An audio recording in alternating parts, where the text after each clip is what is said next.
Let's Play King, a short story by Sinclair Lewis. In front of the Wurry Gas Fixit Station at Mechanicville, New York, the proprietor, Mr. Rabbit Tait, sat elegantly upon a kitchen chair. He was a figure, that Rabbit Tait, christened Thomas.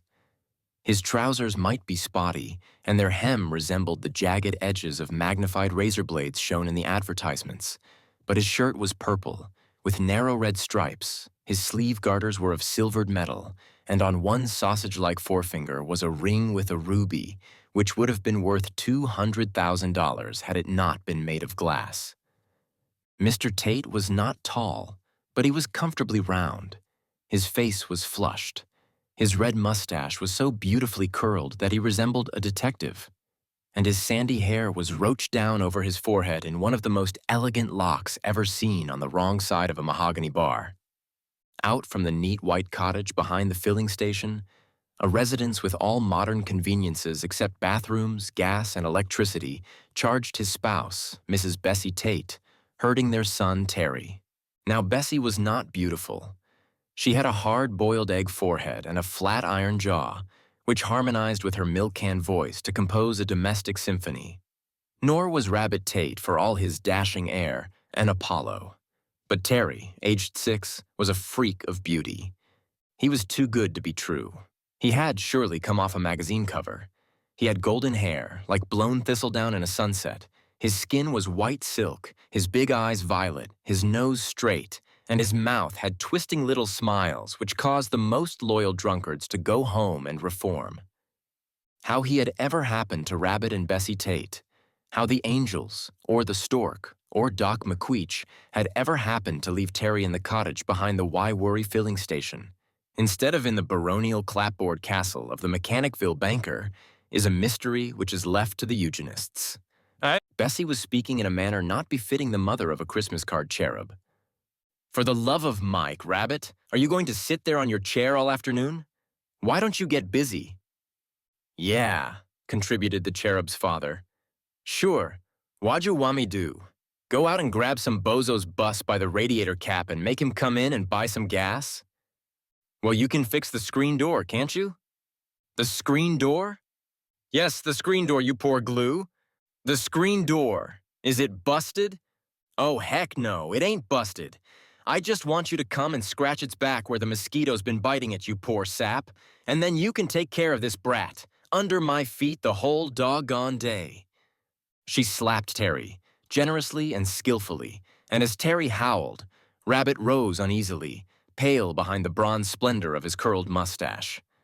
Bessie was obviously in one of her more powerful moods, and it is to be feared that we should have had the distressing spectacle of Mr. Tait going to work, driven by his good lady's iron jaw and granite will, had not, that second, a limousine stopped at the filling station. In the limousine was a lady so rich and old, that she had to be virtuous. She had white hair and a complexion like an old china cup. Glancing out while Rabbit Tait cheerily turned the handle of the gas pump, she saw Terry. "Oh," she squealed, "what an angelic child. Is it yours?"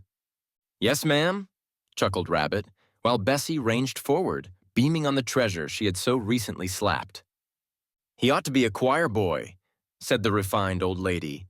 "He would be simply darling at St. Juke's in Albany. You must take him there and introduce him to Dr. Wimple, the curate. He's so fond of the little ones.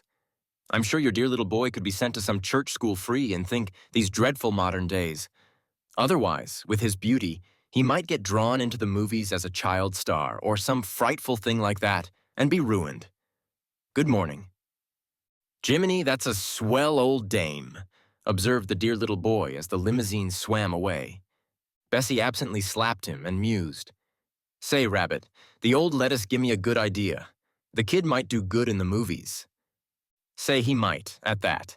Gee, maybe he could make $100 a week. I've heard some of these kids do. Golly, I'd like to have a cane with a silver dog's head top. Tom Tait, you get on your coat, and as soon as I scrub the kid's mug and change his clothes, you take him right straight down to the Main Street photo shop. I'll mind the pump, and you get some pictures of him and we'll shoot him out to Hollywood." "Oh, you gimme a big fat pain, hot day like this," sighed Mr. Tait, and gloomily, "Besides, I might miss a job changing an inner tube, just like you. Throw away 50 cents on a fool chance that we might be able to farm the brat out at maybe 50 bucks a week someday, maybe? I don't play no maybes, never, said Bessie Tait. Mr. Abraham Hamilton Granville, president and GM of the Jupiter Triumph Tait Film Corporation, had adorned his Spanish mansion at Poppy Peaks, California, with the largest private fishbowl in the known world. Other movie satraps might have Pompeian swimming pools, cathedral organs, and ballrooms floored with platinum. But it was Mr. Granville's genius. So had it been, indeed, ever since he had introduced the Hold Fast patent button, which had put over the renowned Abe Grossberg Little Gents Pants Company back in 1903. I say it was Mr. Granville's peculiar genius that he always thought up something a little different. He had caused cunning craftsmen to erect a fishbowl, no vulgar aquarium, but a real classy round glass parlor fishbowl, 20 feet high and 60 in circumference, on the red and green marble terrace of his mansion, Casa Scarlata. Poppy Peaks is an addition to Hollywood, built by the more refined and sensitive and otherwise rich members of the movie colony when Hollywood itself became too common for their aristocratic tradition.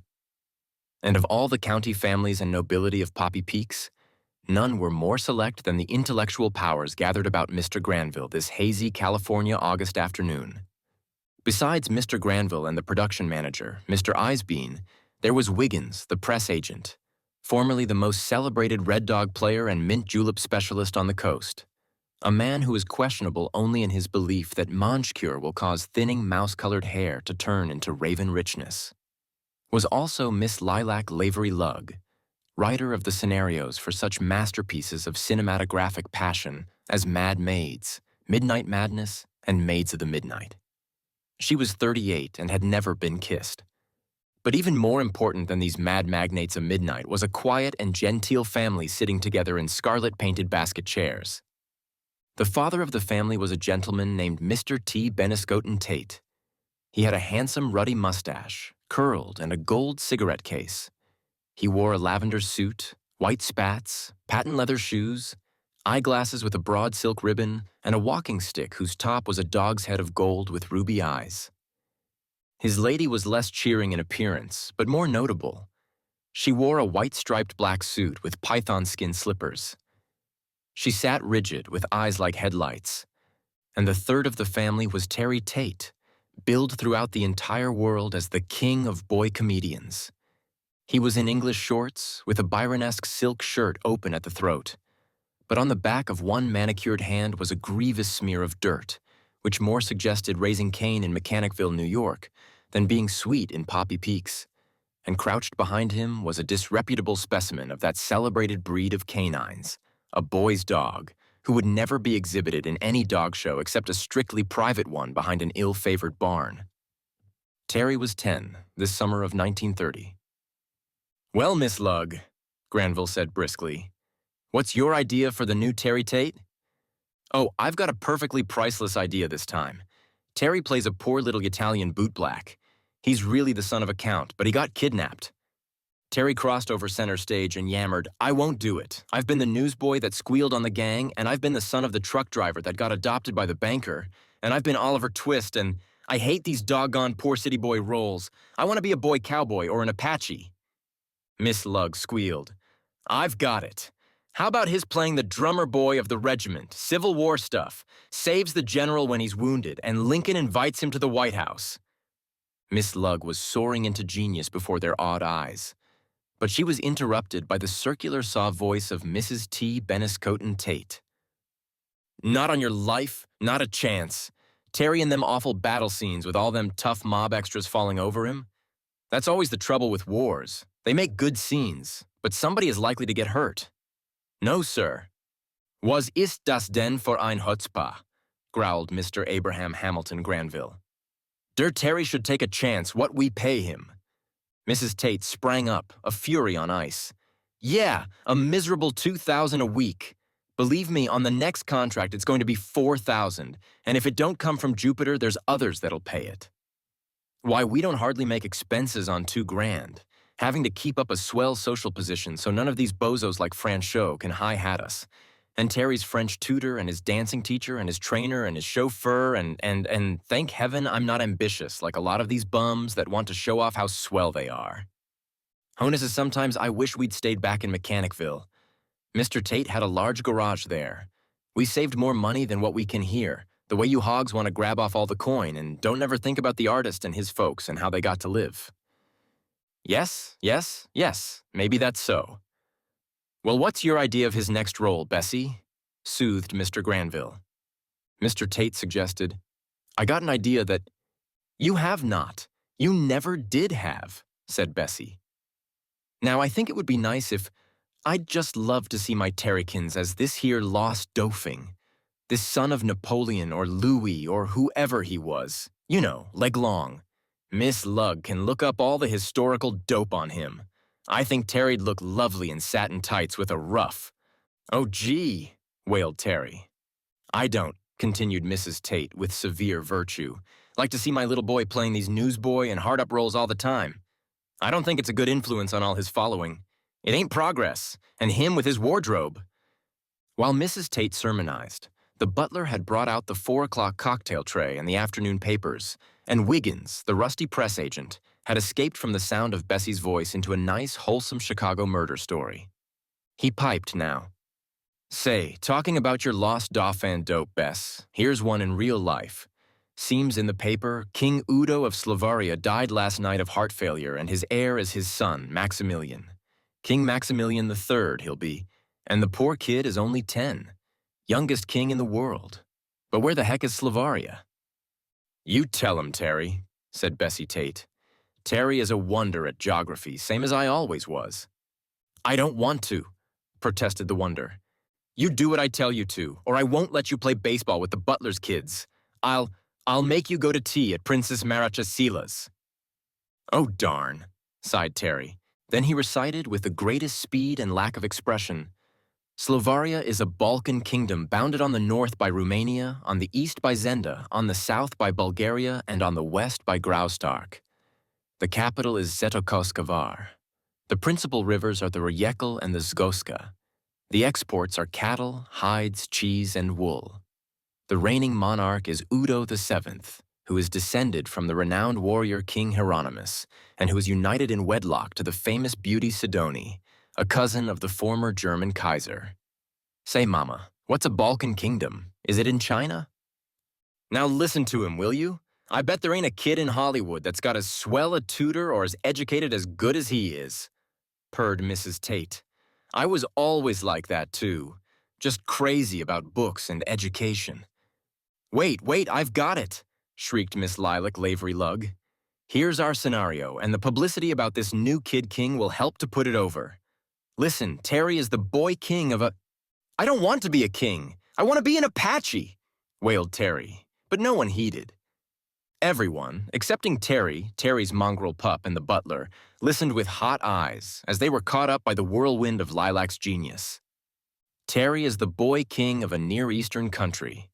Scenes in the palace, poor kid, awful lonely, sitting on throne, end of a big throne room. The diplomatic hotel might let us shoot their lobby again, like we did in Long Live the Tsar. Big gang of guards in these fur hats, saluting. Show how he's a grand kid. Scene of him being nice to a poor little orphan in the yard at the castle, and his kitty had busted her leg.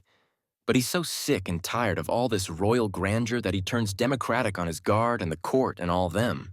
And he's meaner than a toothache to his guards and the Prime Minister. The Prime Minister will be a grand comedy character with long whiskers. And the subplot is an American reporter, a tall, handsome bird that's doing the Balkans, and say he's the spitting image of the king's uncle. The uncle is the heavy. He's trying to grab the throne off the poor little teak. Well, one day the king, the kid, is out in the castle grounds taking his exercise, riding horseback. He's followed by a couple hundred cavalry troops, and he treats them something fierce, hits them, and so on. Well, this American reporter, he's there in the grounds, and the king sees him and thinks it's his uncle, and he says to his troops, "Go on, beat it. There's my uncle," he says. "He wants to grab the throne, but I'm not scared of him. I'll meet him alone." And so he rides up to this fellow and draws his sword. Would he have a sword, lil' kid like that? Hinted T. Beniscoten. Of course he would, you fathead, snapped Bessie. Haven't you seen any pictures of the Prince of Wales? Kings and all like that always wear uniforms and swords, except maybe when they're playing golf or swimming. Certainly. Lilac looked icily at T. Beniscoten. Everybody save his son Terry usually looked icily at T. Beniscoten. Ziz saying, Lilac continued. He draws his sword and rushes at what he thinks is his uncle, but the fellow speaks and he realizes it ain't his uncle. Then they get to talking. I think there ought to be a flashback showing the reporters, the hero's happy life in Oklahoma as a boy, how he played baseball and all that. And then the reporter, he's seen how mean the boy king is to his men, and he gives the poor little kid his first lesson in acting nice and democratic like all American kids do, and the king is awful sorry he was so mean, and he thinks this reporter is the nicest bird he ever met, and they're walking through the grounds and they meet the king's sister.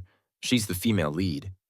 I can see Katinka Kettleson playing the role, and the reporter and the princess fall in love at first sight. Of course, later the reporter rescues the princess and the king from the uncle. Big ball at the palace with a ballet, and the uncle plans to kidnap the king and the reporter. He's learned all about the extensive secret passages, or maybe they might even be catacombs under the palace, and he leads them away, and there's a slick fight in the woods. The reporter used to be a fencing champion, and he engages the uncle in battle. Swords, you know, while the poor little king and the unfortunate princess crouch timorously amid the leaves on the ground, and the reporter croaks the uncle and... Say, I got it. This'll be something absolutely new in these royal plot pictures. They make their getaway after the fight by airplane. Probably they might cross the ocean to America and the pilot drops dead, and the reporter has a secret wound that he has gallantly been concealing from the princess and he faints, but the pilot has taught the king how to fly and he grabs the controls. Can I fly, really? Gloated Terry. You cannot, snapped his mother. That part's doubled. Go on, Lilac! And Terry listened gloomily while Lilac led the boy king onto a climax in which he was kidnapped by New York gunmen and finally rescued by the reporter and the prime minister. Whiskered, comic, but heroic. It's swell, said Abraham Hamilton Granville. It'll be all right, I guess, said Mrs. T. Beniscoten Tait. Oh, Lord, said Wiggins, the press agent. And as for Terry Tait and the Tait mongrel, they said nothing at all and said it vigorously. While Castello Marino, the residence of the Beniscoten Taits, was not so extensive as the mansion of Mr. Abraham Granville. It was a very tasty residence, with a campanile that was an exact copy of the celebrated Mangia Tower at Siena, except that it was only 1/5 as tall and composed of yellow tiles instead of rusty old-fashioned brick.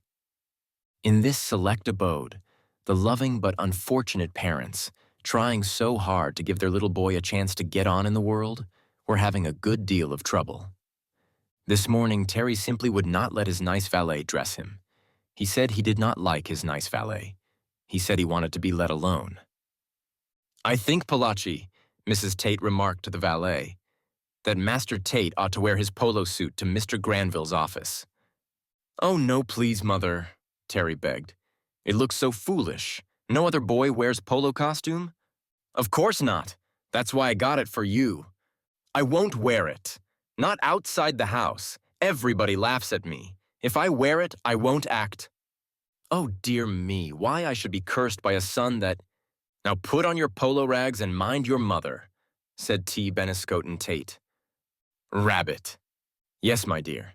Shut up. Now, Terry, I'll let you wear your sailor suit. The English one, imported. But I want you to realize that your disobedience just almost breaks your mother's heart. Now hurry and let Palachi dress you. The limousine is waiting. Oh, Mother, please, have I got to go in the limousine? It isn't any fun to ride in a limousine. You can't see anything. I want to go on the trolley. You can see all kinds of different people on the trolley. Why, Terence McGee Tait, I never heard of such a thing. Who in the world has been talking to you about trolleys? They're common. There's just common vulgar folks on trolleys. Besides, give people a chance to look at you without paying for it? What an idea. Oh dear, that's what comes from mixing with these extra people on the lot, picking up these common ideas. If you don't come with me in the limousine, I won't give you one bit of caviar for dinner. I hate caviar. Oh, I just don't know what I've done to deserve this. T. Beniscoten spoke tentatively. How about me and Terry going on the trolley and meeting you at Abe's? I'd kind of like to ride on the streetcar myself for a change. And pick up one of those Hollywood cuties? Not a chance. They took the limousine. In Mr. Granville's office were gathered the higher nobility of the Jupiter Triumph Tait organization to listen to the completed scenario of His Majesty Jr., the film suggested 3 weeks ago by Lilac Lavery Lugg. But before Miss Lugg had a chance to read it, Wiggins, the press agent, prowling up and down in the ecstasy of an idea as he talked, announced that the evening newspapers said young Maximilian III of Slovaria, with his mother, Queen Sidonie, was about to visit London. It was hinted in the papers that the astute Sidonie wanted to secure the sympathy and alliance of the British people by exhibiting the boy king. And here, squealed Wiggins, is the grandest piece of publicity that's ever been pulled. Bessie, you and Tom and Terry go to London. I'll stay out of it so they won't smell a mice. Clapham, our London agent, is a smart publicity grabber anyway. You fix it somehow so Terry and this King Maximilian get acquainted. The two boy kings, see? They get photographed together, see? Besides, Terry's public know him as a common newsboy, and they won't hardly be loyal to him as a king unless they see him really mixing up with the elite, see? Mrs. Tait looked doubtful.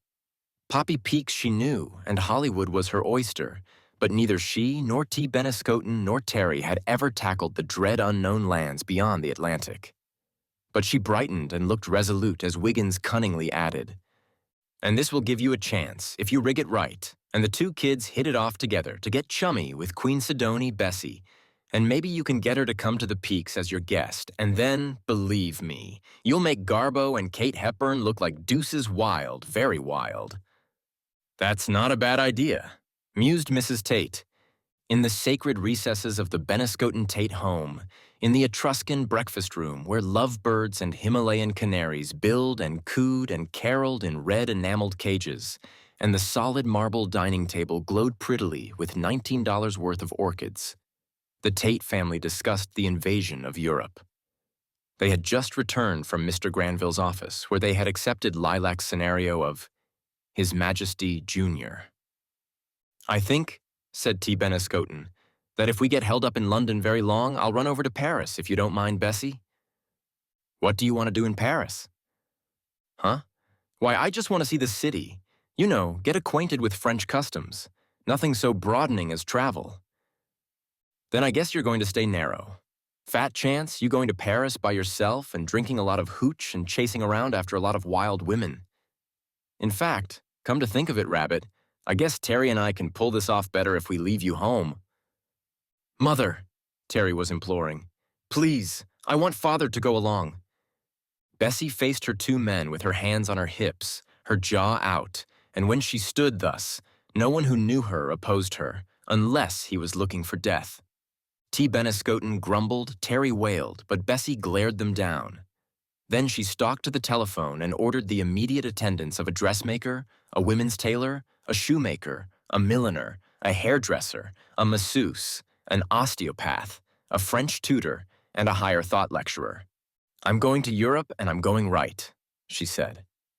When, 2 weeks later, she took the train, she had 14 new evening frocks, 8 new ensembles, 37 new hats, 8 new pairs of snakeskin shoes, a thumb ring of opals, a gold-mounted dressing bag, and a lovely new calm manner purchased from the higher thought lecturer.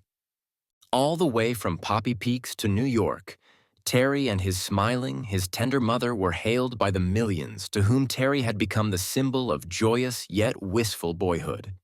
Wiggins had generously let the press of each city and town through which they would pass know just when the king of boy comedians would arrive. And at every stop, Terry was dragged, wailing, to bow and smile his famous little Lord Fauntleroy smile at the cheering gangs. The horror of facing the staring eyes, the horror of trying to look superhuman for the benefit of these gloating worshippers. While he felt within like a lonely and scared little boy, so grew on Terry that it was only his mother's raging, only the fury of Mr. Abraham Hamilton Granville and the coaxing of Wiggins, that would draw Terry out of his safe drawing room to the platform. Despite a certain apprehension about the perils of the deep, despite a slight worry as to how he would talk to King Maximilian, who was, said the papers, to arrive in London one day before the Taits were due, Terry was delighted when Wiggins and Granville had left them, when the steamer had snarled its way out to sea, and he could hide in a corner of the SS Megalomaniac's royal suite. He slept for 16 hours then, and even the indomitable Bessie Tait slept, while the SS Megalomaniac thrust out to sea, and expectant Europe awaited them as it awaited the other royal family from Slovaria. Aside from gently persuading Terry to be the star in the ship's concert, at which he recited The Shooting of Dan McGrew and Gunga Din, and gave imitations of Napoleon and a sitting hen, aside from permitting him to be photographed by every passenger aboard, and lovingly insisting that he wear a new costume every afternoon, including the polo costume, the baseball suit, the Eton suit with top hat, and the Fauntleroy black velvet with lace collar. Aside from these lighter diversions, Bessie gave Terry a rest on the crossing. He must be saved to overwhelm London, Britain, and Queen Sidonie.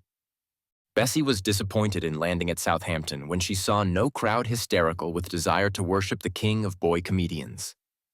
In fact, no one was awaiting them save Mr. Percival S.F. Clapham, press agent and secretary to the chairman of the Anglo-Jupiter Film Distributing Corporation, which acted as missionary in introducing the Terry Taits to Britain.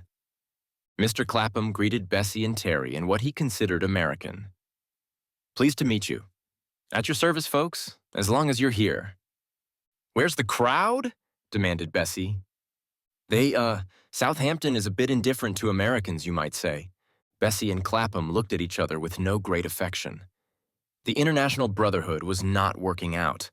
The hands across the sea were growing cold, and when the three of them were settled in a railway compartment, Bessie demanded crisply, "Terry and I can't waste a lot of time. I don't want to hustle you, but have you fixed it up yet for Terry to meet this kid King and the Quince?" "The Quince? Good heavens! The Queen! Sidonie! But the Quince, really. Oh, I see, the Queen, of course, I see. No, I'm sorry, not quite arranged yet." "They have arrived?" "Oh yes, quite. Splendid reception. The young king, the darling of London?" "Well, all right. Then Terry and I can go right up and call on him. I expect they've seen a lot of his pictures. If you haven't made a date for us, I guess we'd better just send in our cards. Or had we better phone? Where they staying?" "They're at the Picardy Hotel because of being in mourning. This is an unofficial visit. And really, my dear lady, it would be quite impossible for you even to try to call on His Young Majesty and Queen Sidonie. It simply isn't done. Do you see? It isn't done. You must make application to your ambassador, who will present the request to the British Foreign Office, who will communicate with the Slovarian Foreign Office, who will determine whether or not they care to submit the request to Queen Sidonie's secretary, who may care to bring the matter to Her Majesty's attention. At which time, remarked Mrs. T. Beniscoten Tait, hell will have frozen over a second time. Now listen, I'm not much up on meeting queens, but I guess I'm about as chummy with the royalty as you are. Now listen." Mr. Clapham's native ruddiness paled as he heard the subversive, the almost sacrilegious plans of Bessie Tait. "My dear madame, we are all of us eager to help you," he implored. "But really, you know, a king is a king." She looked at Terry. "You bet," she observed. "And a king's mother is a queen. You bet." Which profound and mysterious statement puzzled Mr. Clapham until the train drew in at Waterloo. There were 5 reporters and a group of 30 or 40 admirers, very juvenile, to greet them. The most respectable Mr. Turner, chairman of the Anglo-Jupiter Corporation and boss of Mr. Clapham, met them with his car. "Shall we go right to the Picardy or kind of parade through London first?" demanded Bessie. "Oh, the Picardy.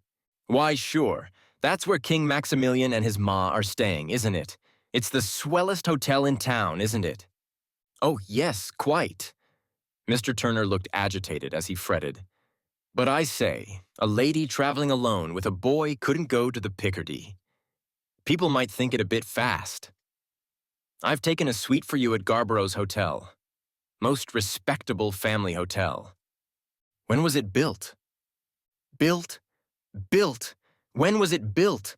Good heavens, I don't know, madam. I should suppose about 1840. Well, that's all I want to know. But go ahead. Mr. Turner's car left the station to a slight rustle of cheering from Terry's youthful admirers and to earnest questions from the reporters as to how many cocktails American boys of 10 usually consume before dinner. But after that, there was no sign that London knew it was entertaining another king. Fog packed in about them. The sooty house fronts disappeared in saffron gray. The roar of Trafalgar Square seemed louder, more menacing, than Los Angeles or even New York. Bessie thrust out her hand with a gesture of timid affection which she rarely used toward that rare and golden goose, Terry. The living room of their suite at Garborough's Hotel was brown and dingy. To Bessie, accustomed to hotel rooms the size of a railroad terminal, the room was shockingly small. It was but little bigger than the entire cottage she had occupied 4 years before. She sniffed, and quite rightly, and the bedrooms had wardrobes instead of proper closets. She sniffed again. She rang for the room waiter. "Dry martini," said Bessie. "Eek," gasped the room waiter. "Dry martini, cocktail liquor," snarled Bessie. "I beg pardon, madame, but we do not serve cocktails." "You don't." In the hurt astonishment of it, Bessie sat down hard. "Say, what kind of a dump is this? What kind of a bunch do you get here?" "His Grace, the Duke of Igtham, has been coming here for 60 years. Ever since you were a boy of 40? All right, bring me a highball." "A highball, madame?" "A highball, a whiskey and soda, a lightning and cloudburst." "Very well, madame." After the waiter's stately exit, Bessie whimpered, "And they said I'd like these old ruins." For the moment, she looked beaten. Maybe it ain't going to be as easy to be buddies with Maximilian and Sidoani as I thought. I wish I'd brought old Rabbit. Her depression vanished. She sprang up like a warhorse. How I'd bawl him out. Come on, Bess. Here's where we show this old rundown Europe what an honest-to-goodness American lady can do. And they had arrived at Garborough's at 3 of the afternoon. At 5, in a black velvet costume which made her look like a vamp, as far up as her chin, Bessie was stalking into the lobby of the Hotel Picardie.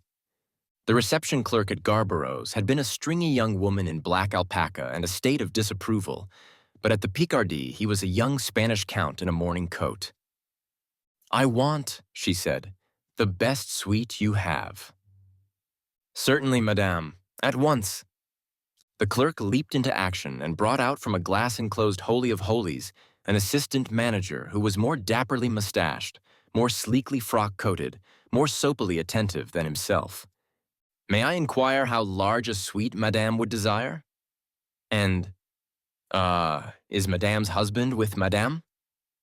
"No, I'm the mother of Terry Tait, the cinema star. I'm here with him, just us two. I'd like a parlor and couple of bedrooms and a few private dining rooms. I guess you need references here." For a second, Bessie again sounded a little hopeless. "Probably if you called up the American ambassador, he would know about us." "Oh no, madam. Of course we are familiar with the pictures of Master Tait. May I show you some suites?" The first suite that he showed was almost as large. It had almost as much gilt, paneling, omelet marble tabletops, telephone extensions, water taps, and Persian rugs as a hotel in Spokane, Schenectady, or St. Petersburg, Florida. "This is more like it. But look here, I heard somewhere that Queen Sidonie and her boy are staying here." "Yes, quite so, madame." "Well, look, I'd like to be on their floor." "Sorry, madame, but that is impossible. We have reserved the entire floor for their majesties and their suite." "But there must be some rooms empty on it." "Sorry, madame, but that is quite impossible. The police would be very nasty if we even attempted such a thing." Bessie unhappily recalled the days when she had first gone to Hollywood with Terry and tried to persuade a cast-iron-faced guard to let them through to the casting director. Not since then had anyone spoken to her so firmly. It was a dejected Bessie Tait from Mechanicville who besought, "Well then, I'd like to be on the floor right above them or below them. I'll make it worth your while, manager." "Oh, I know I can't bribe you, but I don't like to bother anybody without I pay for their trouble, and it would be worth 10 of your pounds, or whatever you call 'em, to have a nice suite just above their majesties." The assistant manager hesitated. From her gold-link purse, Bessie drew out the edge of a 10-pound note. At that beautiful sight, the assistant manager sighed and murmured respectfully, "I'll see what can be done, madame." 10 minutes later, Bessie had a voluptuous suite guaranteed to be just above that of Queen Sidonie. Someone had informed Bessie Tait that English people dined as late as 8 in the evening. It scarcely seemed possible. But, "I'll try anything once," said Bessie. At 8, she sat in a corner of the Renaissance salon of the Hotel Picardie in a striking white tulle frock with gold sequins, and with her was Master Tait in full evening clothes. She noticed that the other guests stared at him considerably. "They know who we are," she rejoiced as she picked up the menu. It was in French, but if the supercilious captain of waiters expected the American lady not to understand French, he was mistaken. For in 18 lessons at Poppy Peaks, she had learned not only the vocabulary of food, but also the French for, "I should like to take a horseback ride on a horse tomorrow." "How much costs a hat of this fashion?" And, "Where obtains one the tickets of the first class for Holland?" She said rapidly to the captain, "Donnez-moi des potages German 1 order crevettes and 1 wheats des roast beefs, pommes de terres and some poisson. No pois, and des fois ice cream and hustle it, will you, please?" "Parfaitement," said the French captain, and, continuing in his delightful native tongue, he commanded a waiter, "Jetzt mach schnell, du, Otto." At 9, Bessie commanded again the presence of the assistant manager who had found her suite. "I want you," she suggested, "to get me some good English servants. First, I want a valet for my son. I want Terry should have a high-class English valet, and I don't want none that talks bad English neither." "Certainly, madame. And I want a maid that can fix my hair." "Certainly, madame. And then I want a refined lady secretary." "Refined?" "Yes, she's got to be refined. I never could stand dames that aren't refined."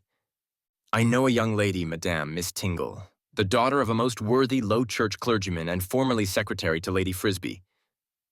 "Lady Frisbee? Oh, in the nobility?" "Why, practically. Her husband, Sir Edward Frisbee, was a linen draper and mayor of Bournemouth. Oh yes, you'll find Miss Tingle most refined." "Grand! That's what I'm always telling these roughnecks in Hollywood, like when they wanted Terry to play a comic part, bellboy in a harem." "No, sir," I said. "Terry's got a refined father and mother, and he'll be refined himself or I'll bust his head." "Well, shoot in your valet and maid and Miss Tingle. Have 'em here by noon." The assistant manager promised. After his going, Bessie received Mr. Turner and Mr. Clapham of the Anglo-Jupiter Corporation. "We have decided," said Mr. Clapham gently. "Yes, we have quite decided," said Mr. Turner with firmness, "that it would be indiscreet for you to seek an audience with King Maximilian at all." "Oh, you have," murmured Bessie. "It's nice to have things decided for you." "Yes, we hoped you would be pleased. We have, in fact, gone into the matter most thoroughly. I rang up a gentleman connected with the press, and he assured me that the proper way would be for you to apply to your ambassador, and that doubtless the matter could be arranged in a year or 2. Doubtless, you would have to go to Slovaria." "Well, that's splendid. Just a year or 2? That's fine. Mighty kind of you. So pleased to do any little thing that I can. Now, Mr. Turner and I have talked it over, and it seems to both of us that it would be better to have a little subtler publicity. So if you care to have him do so, your son will address the Lads' Brigade of St. Crispin's, Golders Green, next Thursday evening. The papers will give several paragraphs to this interesting occasion. And then, I do a bit in the literary way, you know.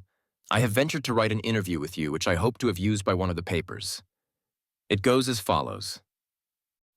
"Well, I swow, say DOD gassed my cats. This year is by gosh all Willikins one big burg," was the first remark of Mrs. Tait, mother of the well-known juvenile cinema star Terry Tait, upon arrival in London yesterday. "Yes, sir, Rebob," she continued, "out thar in the broad bosom of the Golden West, out where the handclasp grows a little warmer. We get some mighty cute burgs, but nothing like this, year and heap. Isn't that nice? Sighed Bessie. And that's the American language you've written it in, isn't it? Yes, I'm often taken for an American when I wish. I'm sure you must be. Left alone by Turner and Clapham, with the promise that within a few days they would arrange other feats of publicity at least equal to the chance to address the lads' brigade of Golders Green, Bessie sat down and sighed. But the next morning she resolutely marched into Terry's modest 24x42 bedroom where he was reading Treasure Island, and she ordered, "Come on, son, we're going out and buy the town. Toys." "I don't want any toys. I hate toys." "You heard what I said. Think I'm going to have a lot of kings dropping into your room and seeing you without a lot of swell toys?" "But Mother, I'd rather have books." "Say, if you keep on like this, you'll turn out nothing but an author working for $150 a week. Books never did nobody no good." "Come on." By suggestion of the concierge, they took a taxi for an enormous toy bazaar on Oxford Street. Bessie firmly bought for Terry an electric train, an electric derby game, a portable chemical laboratory, a set of boxing gloves, and a choice article in the way of a model of the Colosseum in which electric lions devoured electric early Christians. "There, I bet none of these boy kings has got a better set of toys than that," remarked Bessie. As they emerged from the toy bazaar, Terry saw next to it an animal shop. Ever since they had left Poppy Peaks, Terry had mourned for the disgraceful mongrel which the English quarantine regulations had compelled him to leave at home, and he cried now, "Oh, Mother, I want a dog. If I get you one, will you play nicely with the electric toys?" "I'll try, honestly I will. And will you address these lad brigands or whatever it is in this Golden Green or wherever it is? I'll have this bird Clapham write your speech."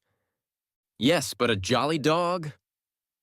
"I wish," said Bessie in her most refined way as they entered the animal shop, "to look at a line of dogs. What have you got good today?" "This, madame, is a very superior animal." And the clerk brought out an object as thin as paper, as long as Saturday morning, as gloomy as a cameraman. "This is an Imperial Russian wolfhound, a genuine borzoi. You will recognize the typical borzoi touch, madame. It's brother of a hound which we sold just yesterday to the Earl of Tweepers for his daughter. Lady Anne. No doubt you know her ladyship, madame." How much?" faltered Bessie. "To close out this line, madame, we should be willing to let you have this animal for 100 guineas. The still Mechanicvilleized Bessie Tait was calculating, "Great grief, that's $500 for a pooch."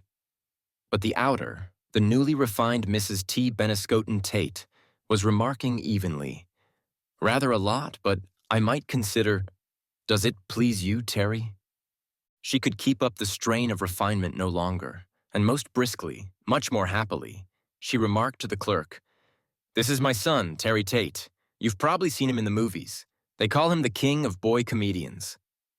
"Oh, Mother, please," protested Terry, but the clerk was trumpeting, "Oh yes, madame, we are honored in being allowed to serve you." And with that the canine blotter would have been sold, but for one accident. Terry sighed, "Mother, I don't like him." "But darling, this is the kind of dog that all nobility get their pictures taken with.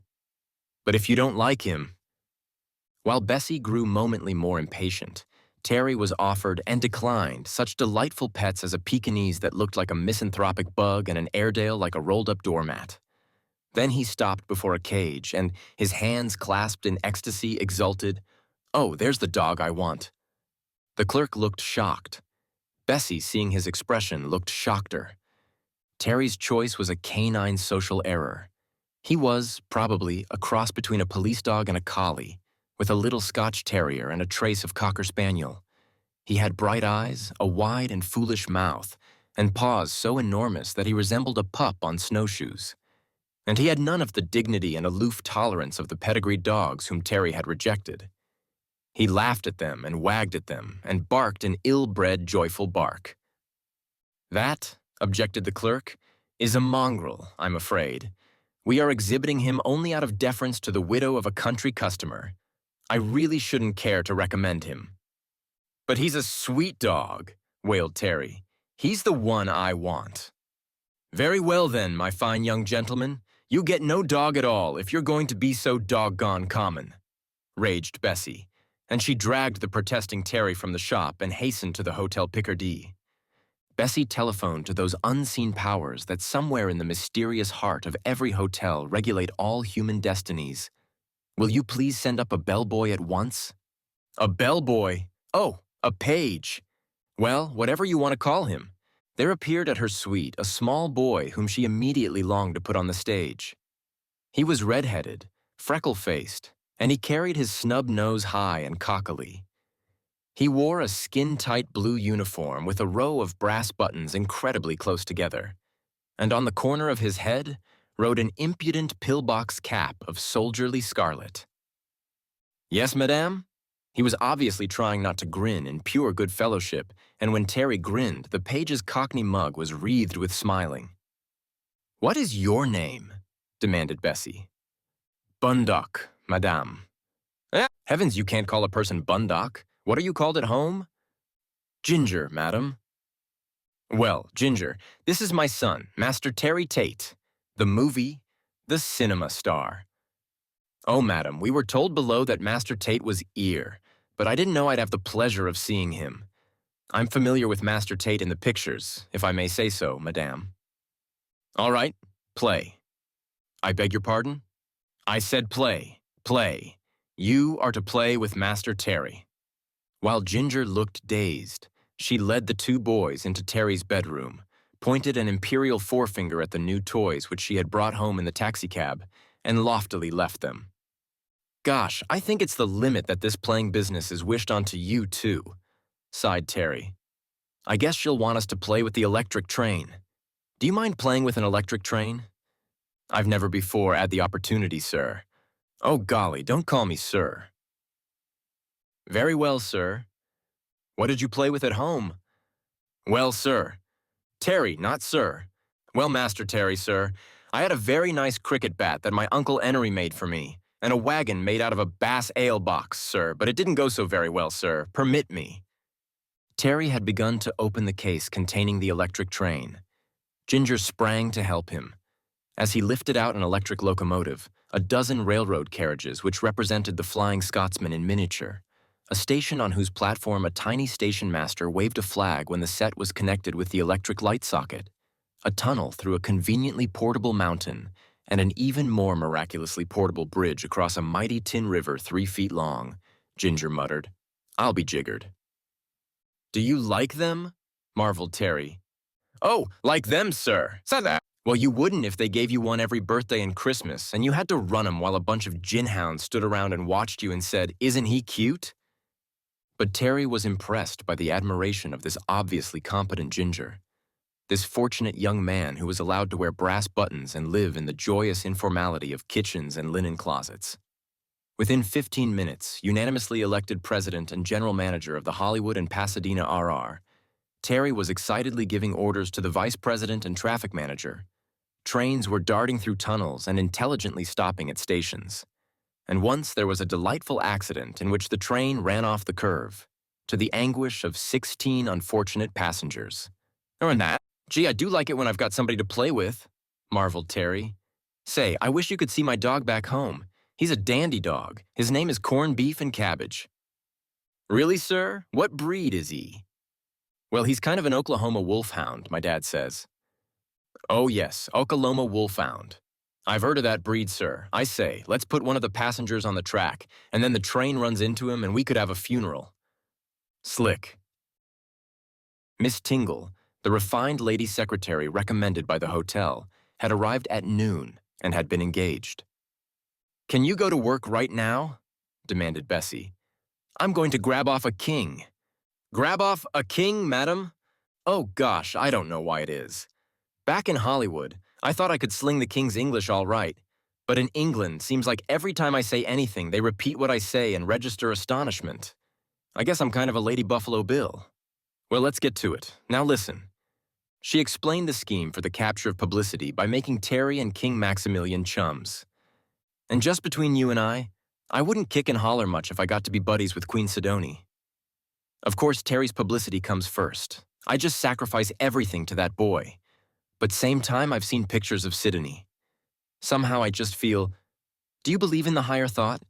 You know there's a lot of these instincts and hunches and all like that you just can't explain by material explanations. And somehow I feel that she and I would be great pals if we had the chance. Oh dear. Bessie sighed the gentle sigh of a self-immolating mother. It's just fierce the way I've had to submerge my own personality for my husband and son. But I guess unselfishness never goes unrewarded. So look, we'll just write her a little letter and send it down by hand. Of course I want to enclose a card so she'll know whom I am. Which of these cards would do the trick better, do you think? One of the two cards was a highly restrained document. Merely, Mrs. T. Benescoten Tait, in engraved script. But the other card was Baroque. It was impressive. It announced, Mr. and Mrs. T. Benescoten Tait, Pop and Mom of Terry Tait. The king of boy comedians, star of Kids is Kids, Wee Waifs of Dockland, a child of the midnight, etc. Castello Marino, Poppy Peaks, Cal. It was embossed in red, blue, silver, and canary yellow, and while it was slightly smaller than a motor license plate, it was much more striking. Now maybe this colored one ain't as society as the other, but don't you think Her Majesty would be more likely to notice it? Said Bessie anxiously. Miss Tingle was terrified, yet fascinated. I've never, she gasped, had the privilege of communicating with a queen. But if I may say so, I fancy the plainer card would be more suitable, madame. Oh, I suppose so, but the big card cost a lot of money. Well now, will you take dictation on a letter? I suppose the old gal reads English? Oh, I understand that their majesties write and speak 6 languages. Well, I'd be satisfied with one. When I get back home, I'm going to hire some Britisher to learn me to talk snooty. Well, here goes. Take this down. Her Majesty, the Queen of Slovaria. Dear Madame, I guess you will be surprised at receiving this letter from a total stranger. But I am a neighbor of yours, having the suite right above yours here in the hotel. And probably you have heard of my son, Mr. Terry Tait, the well-known boy actor in the movies. No, make that cinema, Miss Tingle. And I hope that maybe your boy, King Maximilian, has seen him in some of his celebrated films, such as Please Buy a Paper or Give Me a Penny, Mister. He is here with me in London, and every hour he says to me, Ma, I'm just crazy to meet this boy King, Maximilian, he being my own age, which is 10, etc. As your boy is a king, and as folks in many lands have been kind enough to call Terry the king of boy actors, I thought maybe it would be nice if the two could get together and compare notes, etc. I would be very pleased to give him and you lunch or tea or dinner or a cocktail or whatever would be convenient for you, and though of course Terry has many dates, having to lecture to the lads' brigade, etc., we would try to keep any date that you might set. But I'm afraid we'll have to make it in the next few days, as Terry's public in Paris is begging for him. So if you could just ring me up here in Suite 5B anytime that's handy for you, we can arrange details, etc. Hoping you are in the best of health, I am yours sincerely. As soon as you get that typed, I've had him bring up a machine and stick it in my bedroom, get a bellboy to hustle it right down to City's suite. We gotta get action, shoot. And Bessie scampered happily out to the foyer to hire a maid, and to engage for Terry a lugubrious valet. His name was Humberstone. He had, of course, never served anyone of lesser degree than a duke, and he would require £2 extra a week to associate with Americans. He got it. He was worth it. Even a boy king from Slovaria would be impressed by Humberstone's egg-shaped head. Bessie proudly let this £4 a week worth of noble valet into the bedroom. On the floor, extremely linty, sat 2 small boys whom Humberstone eyed with malevolence. Ginger quaked. Terry looked irritated. "Sonny dear, this is your new valet," crooned Bessie with a maternal sweetness alarming to her well-trained son. Humberstone eyed the railwaymen with the eye of an ogre who liked little boys nicely fried, with onion sauce. Under that smug glare, the first excited gaiety that Terry had shown these many weeks died out. "Oh, I don't need a valet, Mother." "And who, Master Smarty, do you think is going to look out for your clothes?" You certainly don't expect me to, I hope. Humberstone, you can sleep here in this dressing room. Now get busy and press Master Terry's clothes. When Humberstone had gone out with an armful of clothes, and when Bessie had left them, the two playmates sat on a couch, too dispirited to go on happily wrecking trains. Gee, that's fierce, that man-eating valet, confided Terry. Right you are. He's horrible, said his friend Ginger. He's a big stiff. He is that. He's an old buffins. It's fierce, Ginger. We won't stand it. It is that, Terry. We won't. We'll run away to Poppy Peaks. Is that your ranch? Now, when Terry comes to Heaven's Gate and has to explain to St. Peter the extreme untruth of what he said about bears and the wild free life of the ranches, let us trust that the wise old saint will understand that Terry had long been over-admired for silly things like having cherubic lips and silky hair, and never been admired for the proper things, such as the ability to ride mustangs, lasso steers, and shoot Indians, which unquestionably he would have demonstrated if only he had ever been nearer a ranch than Main Street, Los Angeles. Yes, sure. It's our ranch. Gee, I'm gonna get Mother to invite you there. We live in a big log cabin, and every night, gee, you can hear the grizzly bears howling. My word, I say, did you ever shoot a grizzly bear? Oh, not awful many, but couple of times. Tell me about it. Were you with Will Rogers or Hoot Gibson? Both of them. There was Bill and Hoot and Doug Fairbanks and there was Will Beebe, the nationalist, and we all went up camping in the Little Bighorn Valley. That's on our ranch, Poppy Peaks. And one night I was sleeping out in the sagebrush, all rolled up in my blankets, and I woke up and I heard something going snuffle, snuffle, snuffle, and I looked up and there was a great big, tall, huge figure. My at. Just like a great, big, enormous man, only twixt as big and like he had an awful thick fur coat. And gee, I was scared. But I reached out my hand and I grabbed my dad's rifle and I aimed. I just took a long, careful aim. My word. And I let her go, bang. And the bear, he fell. No, at first he didn't fall right down dead, but he kind of staggered like he was making for me. My aunt. But my shot had woke up everybody, and Harold Lloyd, no, Richard Bartlemess it was. He grabbed up his gun and he shot, and the bear fell down right beside me with its awful hot breath stirring my hair, and then it just flopped a couple of times, and bing, it was dead. But I bet you've had some adventures, Ginger. Don't all English kids go to sea as cabin boys? Well, I never had time to, not exactly. But me uncle, Uncle Henry Bundock, now there's a man, Terry, that's after your own art. Adventures? Why, Uncle Henry has had more adventures than the Prince of Wales. He was a cabin boy, he was. Why, one time he was out in the South Seas and the ship he was on was wrecked. It ran into a whale, a monstrous big whale, and it busted the forward keelson, and that vessel.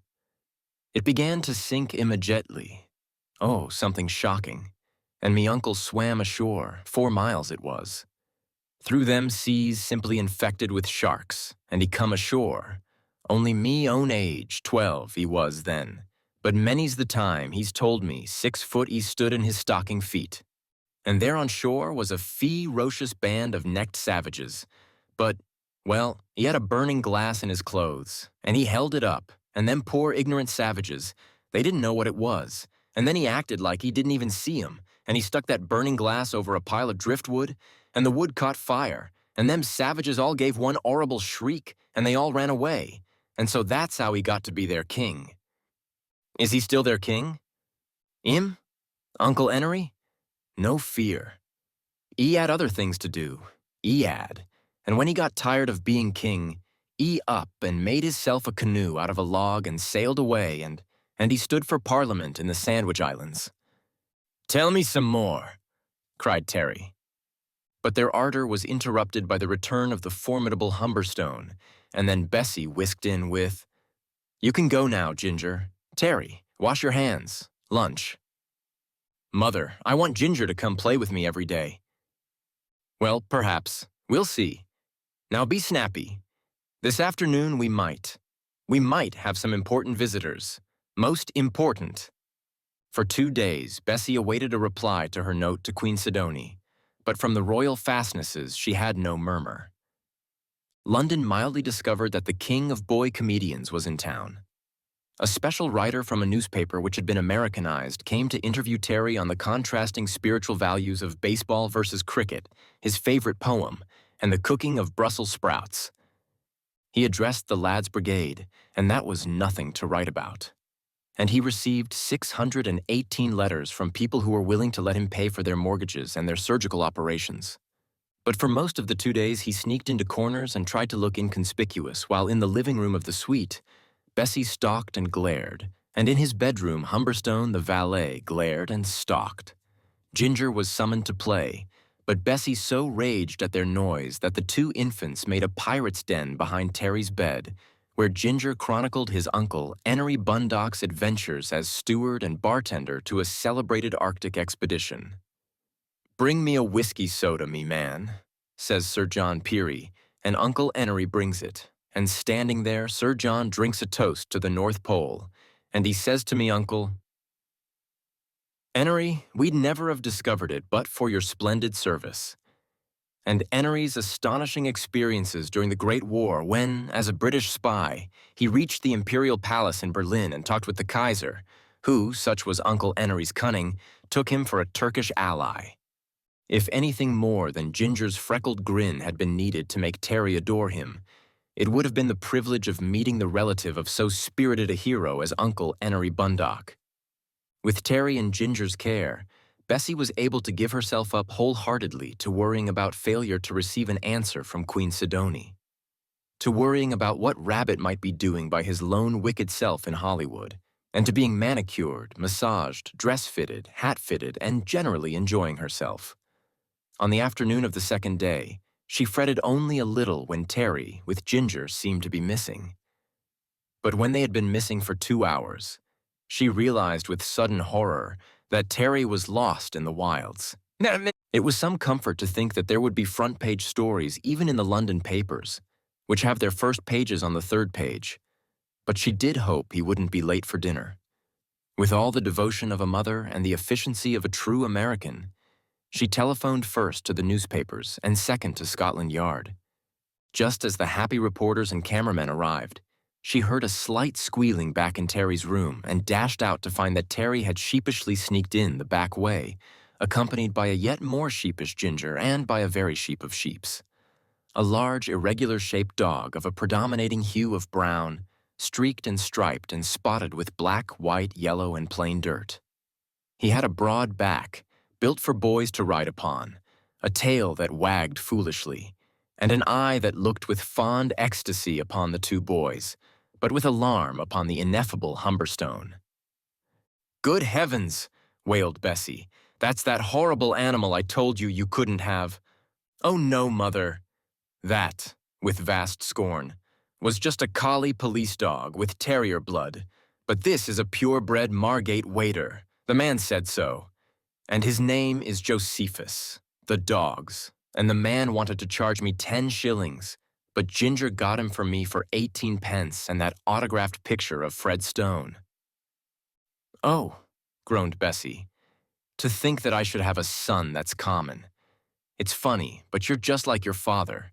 But I haven't got time to talk about that now. Listen, the reporters are here. You were lost. You gotta tell 'em. A man tried to kidnap you, but Ginger, he'd happened to see you once in the hotel. And of course he knew who you were, and he was coming along, and he persuaded you not to go with this man. He looked like a Bolshevik. Get that? Snappy now." With maternal pride, she heard Terry admit to the reporters how reckless he had been in wandering through the foggy city. Ginger, called on for further details, loyally brought in his uncle Enery Bundock. It seemed that Uncle Enery Bundock had once served in the Tsar's Imperial Guard and was an authority on Bolsheviks. It was he who had recognized the Soviet spy and rescued Terry. The reporters raised their eyebrows and went away, most politely.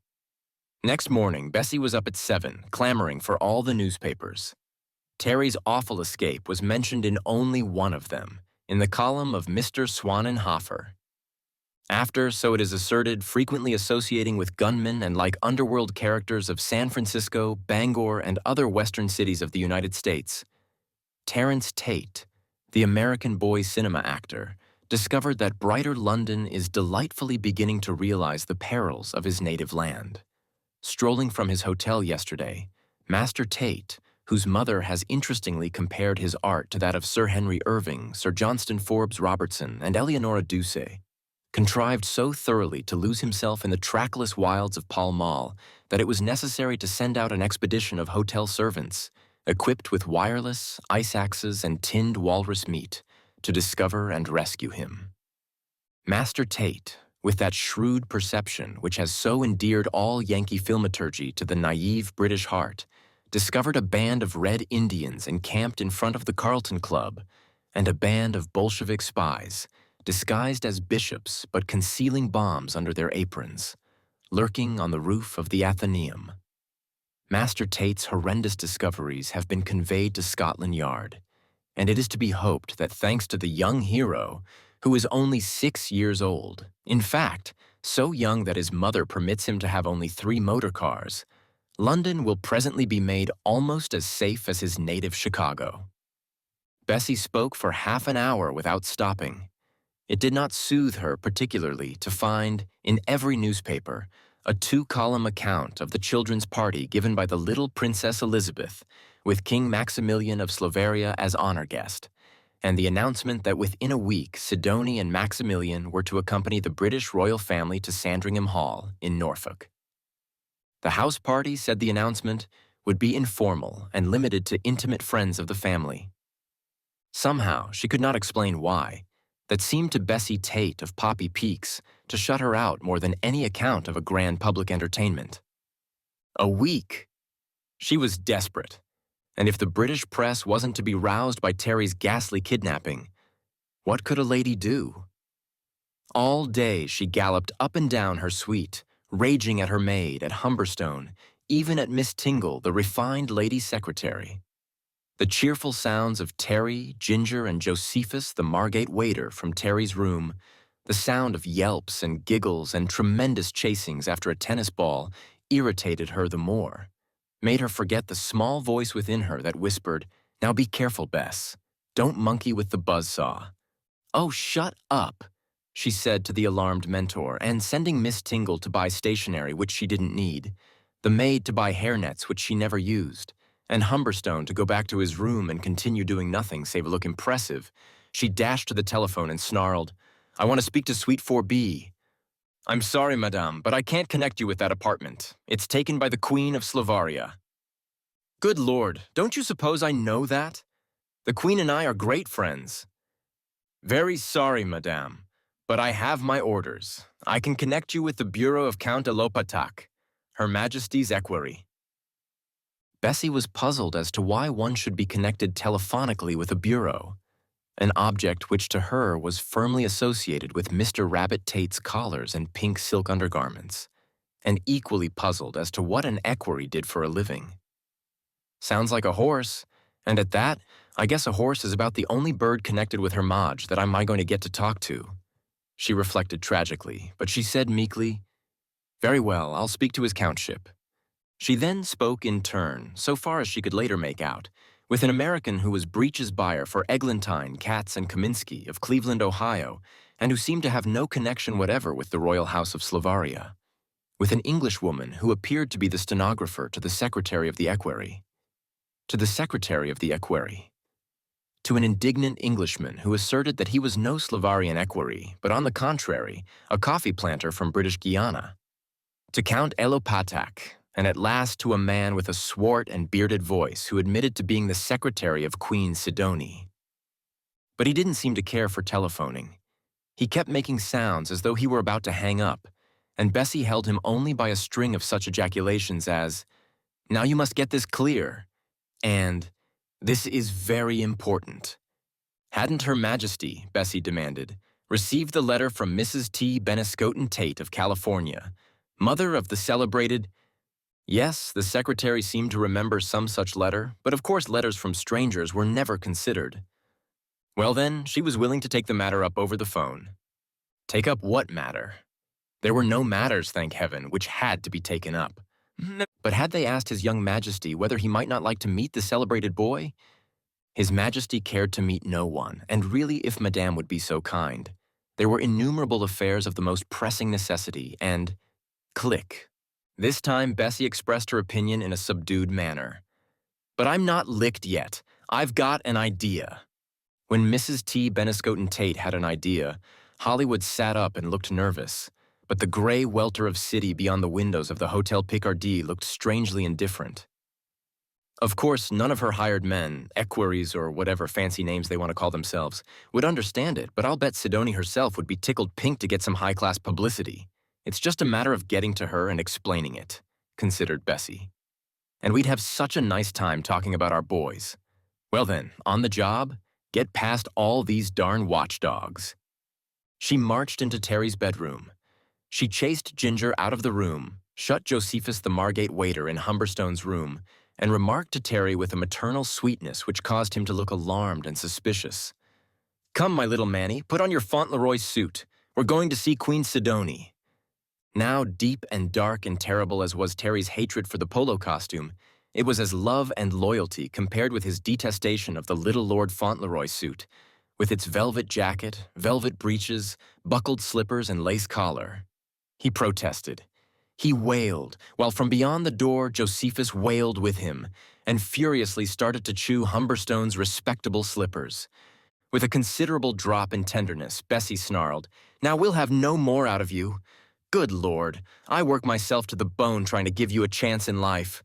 I work and slave to have you meet the real bon ton, like kings and queens, and not a lot of these Hollywood bums, and then you won't act nice like I tell you to.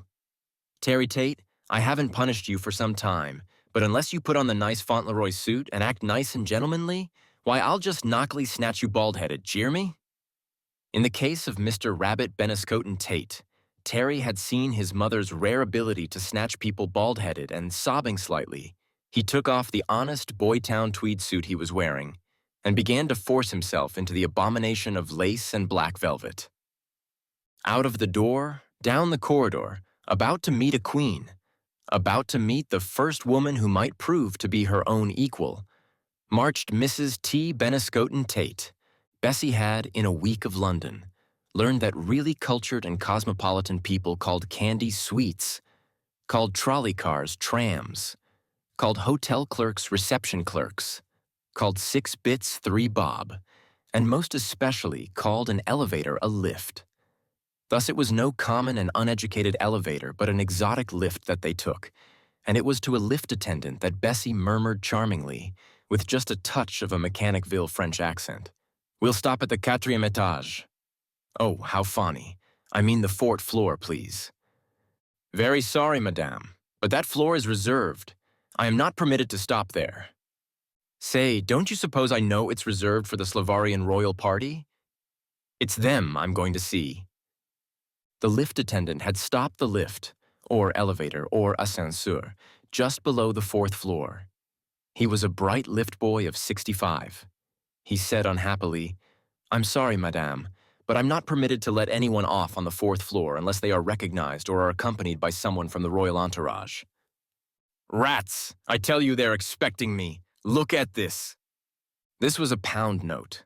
The lift attendant looked on it regretfully, but he sighed. "Very sorry, madame, much as my position is worth," and shot the lift down to the ground floor. "All right then, you can take us back to the 5th floor," said Bessie. Terry turned toward their suite, but his mother snapped, "Where do you think you're going?" and marched him toward the onyx and crystal front staircase from their floor down to the 4th, the royal floor. As they elegantly emerged on the sacred corridor, they were confronted by one of the largest, tallest, most ruddy-faced bobbies in the entire British police force.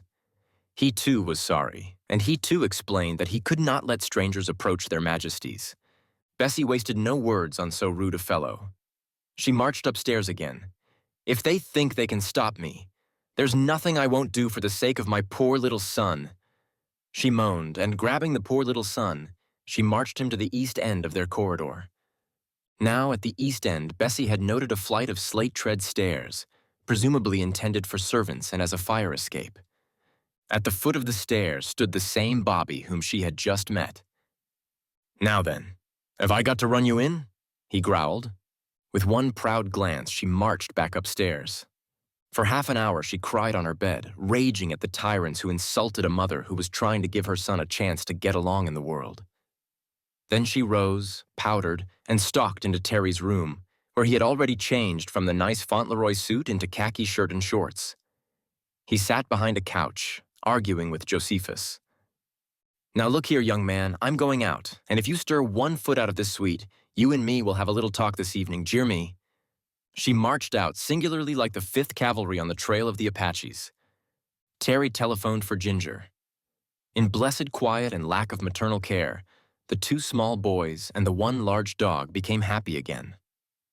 Liberally interpreting the boundaries of the suite, which Terry was not to leave, as including the corridor, they laid out the electric railway from Edinburgh opposite room 597 to South Africa, overlooking the canyon of the back stairs.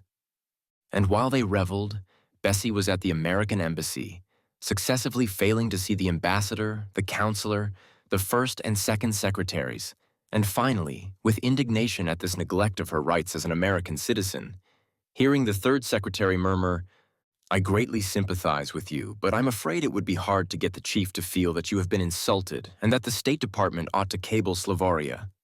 Suppose some complete stranger were to come to your studio in Hollywood while Terry was making the most important scenes of a new picture and should want to go right in. Would he be admitted?" "But that's entirely different. Terry isn't a stranger." "But he might be to the Slavarians." "Well, I've heard a lot about how ignorant these Europeans are, but you can't make me believe that even the Slavarians haven't heard about Terry Tait, the king of boy comedians." The third secretary rose with a manner which was familiar to Bessie from her first job-hunting days in Los Angeles. He observed silkily, "Dreadfully sorry, but I'm afraid we can't do a thing in this matter.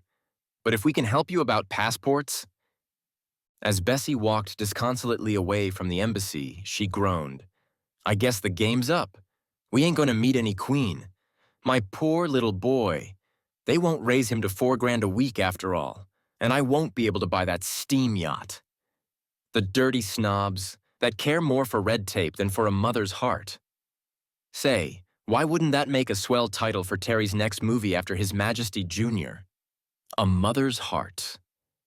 Terry, Ginger, and Josephus, the managers of the Edinburgh, South Africa, and Peking RR, were repairing a wreck and gleefully counting the temporarily dead passengers beside the slaty African caverns of what would, to unenlightened adult eyes, have seemed the back stairs. Up those crevasses crept a small boy, obviously English, a boy with black hair, a cheery nose of a cocky Irish tilt, and gray flannels. He was of Terry's age. "Hello?" he said. "Hello yourself," observed Ginger grandly. "I'm going up to the top floor, and I'm going to slide down all the banisters all the way down," confided the stranger. "You better be careful on the floor below this. Some king's got it. There's a lot of cops there." "How'd you ever get by 'em?" demanded Terry. He said, I waited till they weren't looking and slipped past 'em. "Oh, I say, what a lovely train." He seemed a nice lad, and with much cordiality, Terry urged, "Wouldn't you like to play train with us?"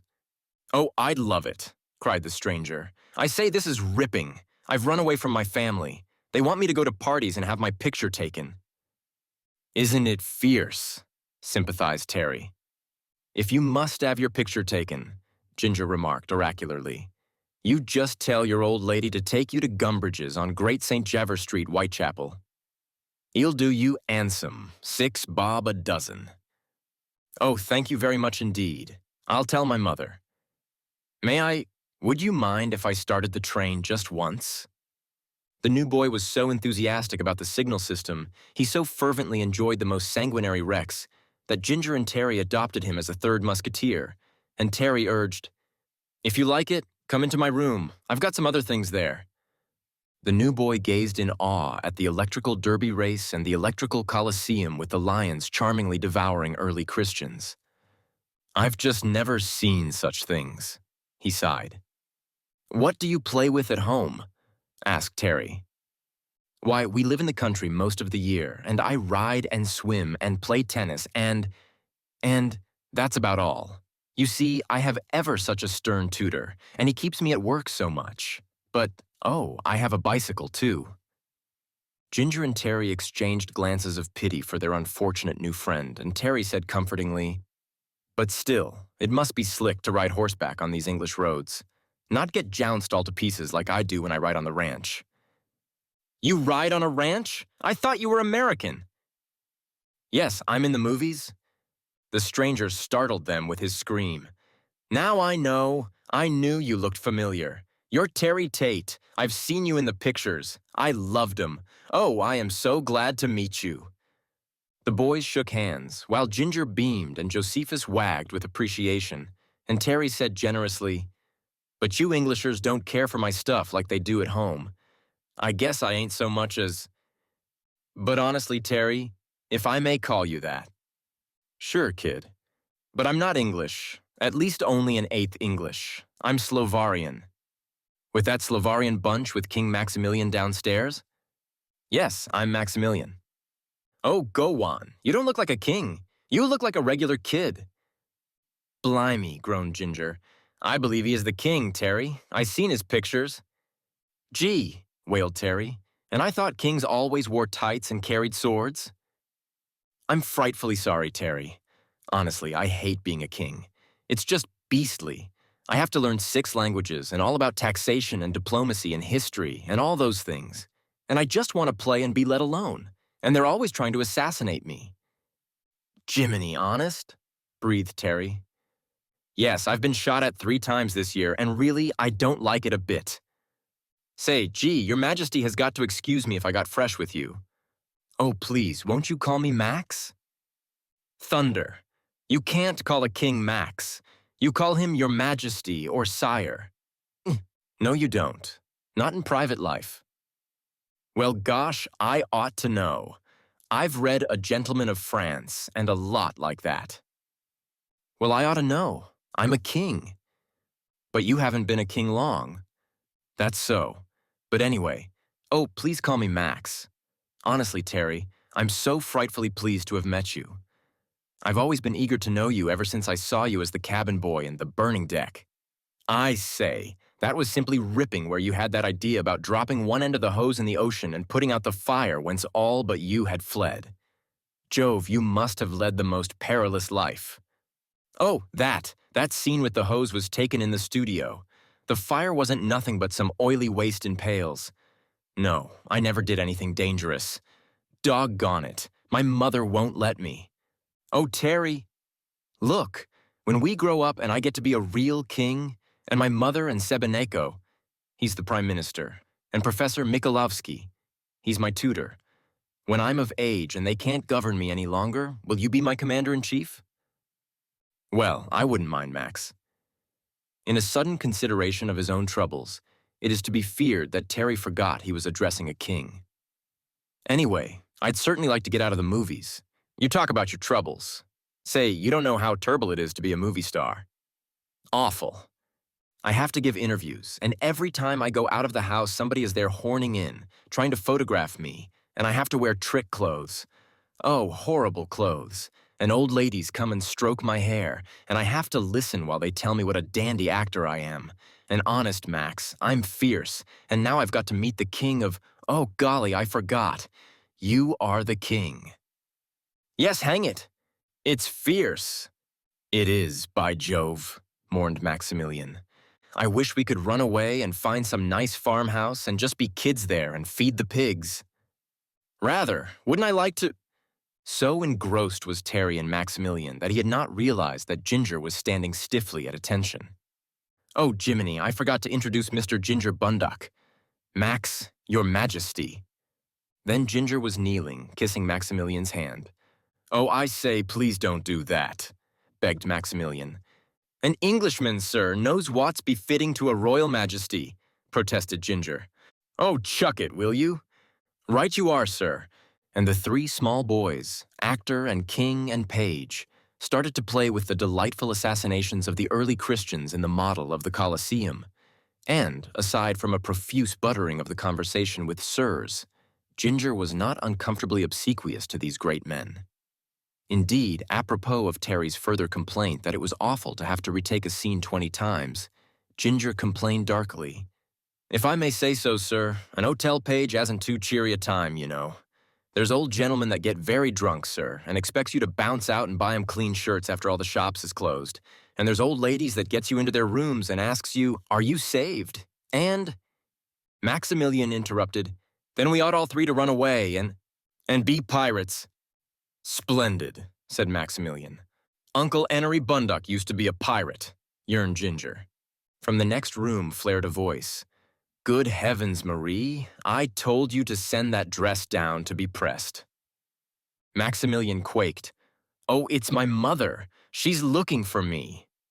No, said Terry, looking pale. It's mine.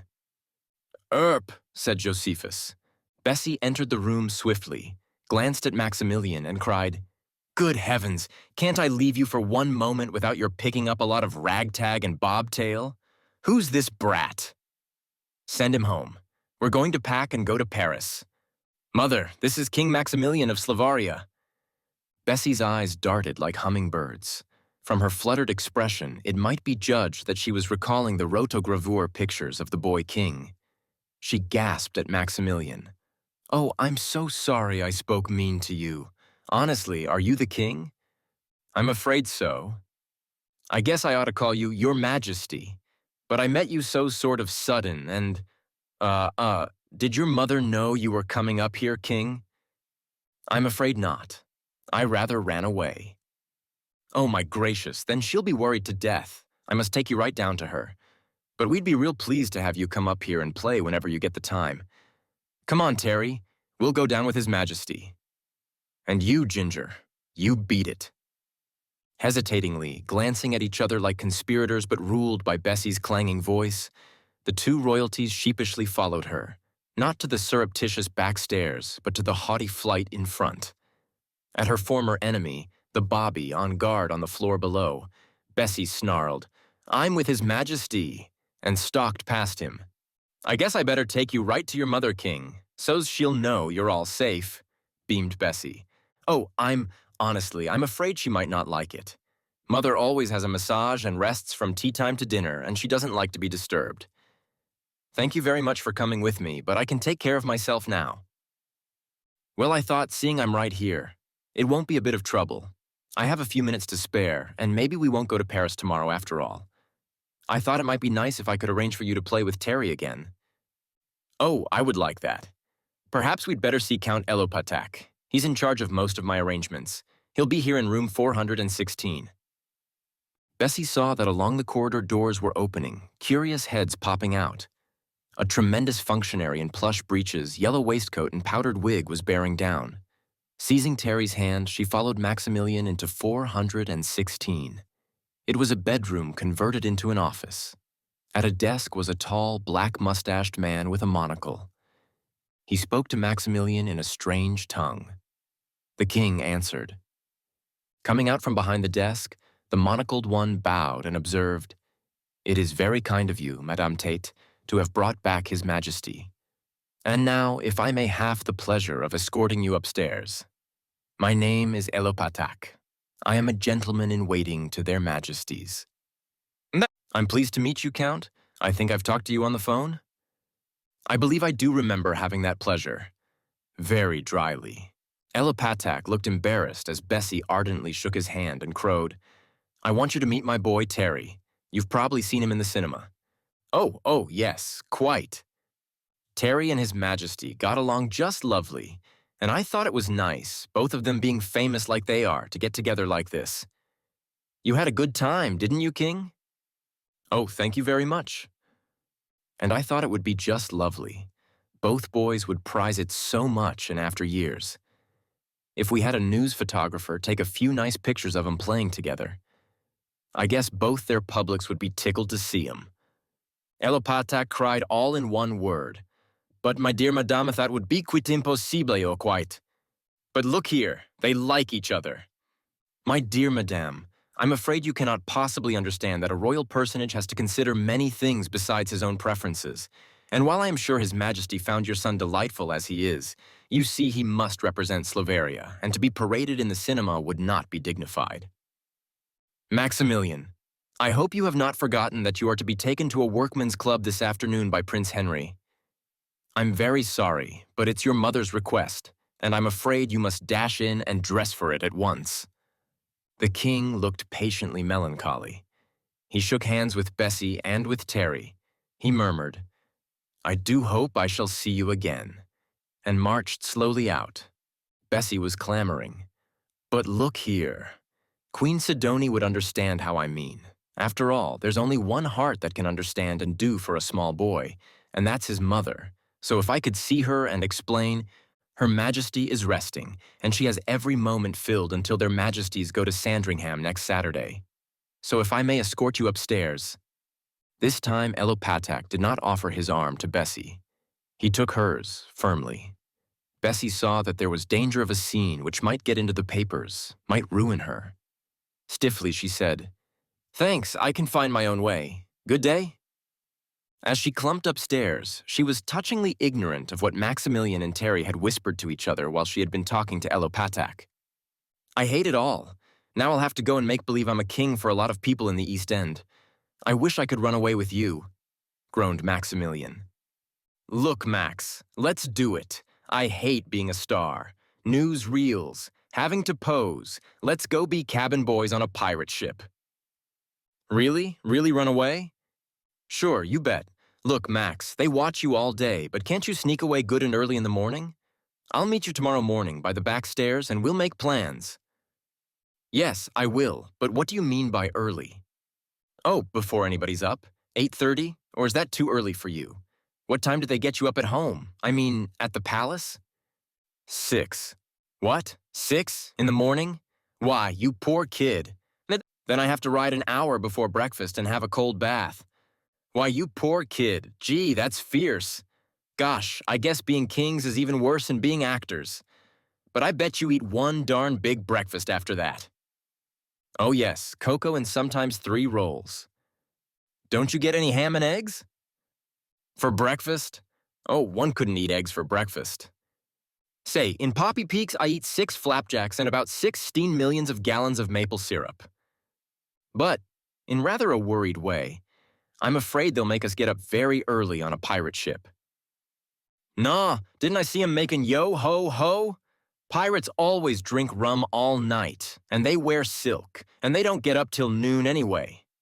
Look, quick, I'll be there backstairs 6 tomorrow."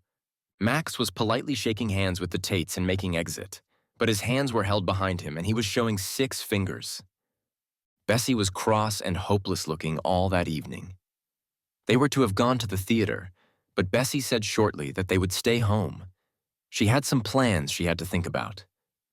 Terry's chief difficulty that evening was getting hold of Ginger. His mother had explained adequately that Ginger was a roughneck, if indeed not an alley cat, and it was time she did something about Terry's taste for low company, and where he got it she couldn't see. And his father was just as bad. By bribing the chambermaid to call Ginger, Terry was able to meet him for a second at the elevator. "Look, Ginger, be up here tomorrow, 6 in the morning. Max'll be here. We're going to run away, going to be pirates. Understand? 6. "I'll be there, Gaffer. I'm not on duty till 8. I live out. But I'll sleep in a linen closet here tonight. Swelp me, Bob." It was only because his mind was charged with the thought that he was going to run away now and lead the jaunty life of a pirate that Terry managed to awake at 6:15. He slipped into blue knickers and a blue jacket, creeping softly about the fog-dimmed room that he might not awaken the snorting Humberstone in the room beyond. He tiptoed down the corridor, followed by Josephus the Hound, just as Ginger emerged from an elevator which he had run himself, and as Maximilian slipped up the darkness of the back stairs. Terry whispered feverishly, "We are going to run away. Now swear it." "I swear," muttered Maximilian and Ginger. "Swert," said Josephus. "Till death do us part, by Jiminy Christmas." "Till death do us part." "And," croaked Terry, suddenly inspired, "we're going to start right now." "Oh, I say, Terry, we couldn't do that. Not right now, without making plans. Boys always make plans before they run away. Look at Tom Sawyer and Huck," protested Max. "Am I the boss of this gang?" Maximilian said humbly, admiringly. "Yes, Terry, but am I, Ginger? Am I, hey?" "Rather! Didn't you? Terry demanded of Maximilian. Have some trouble getting up here this morning? Yes, I did. I met a policeman patrolling the hall. He didn't dare say anything, but I know he watched me. I'm afraid he'll go wake old Elopatak. Do you see? Just as I've told you, crowed Terry. Next time, we may not be able to get together at all. We'll start right now, this minute. By me by, we'll write nice letters to our mothers. And they'll be proud as anything when we come back from pirating and give 'em parrots and ivory and Spanish doubloons and all like that.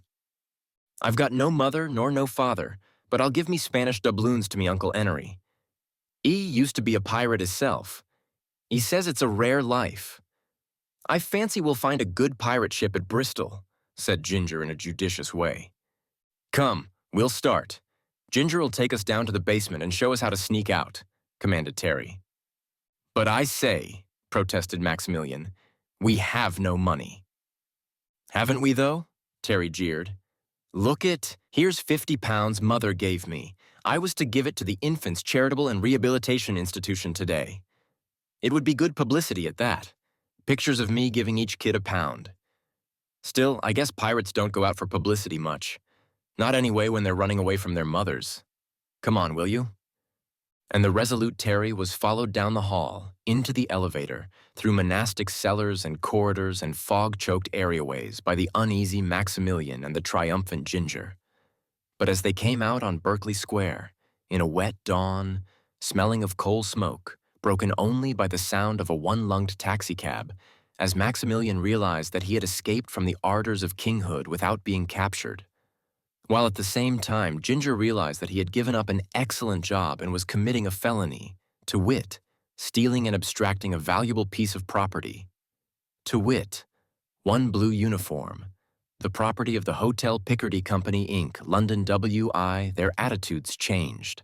Ginger became uneasy, looking back, trying to whistle, while Max strode on, rising into song, breathing this damp, exciting air, peering into this mysterious fog, for the first time an adventurer in a land of boundless freedom, safe from the respectfully disapproving people who every moment watched him.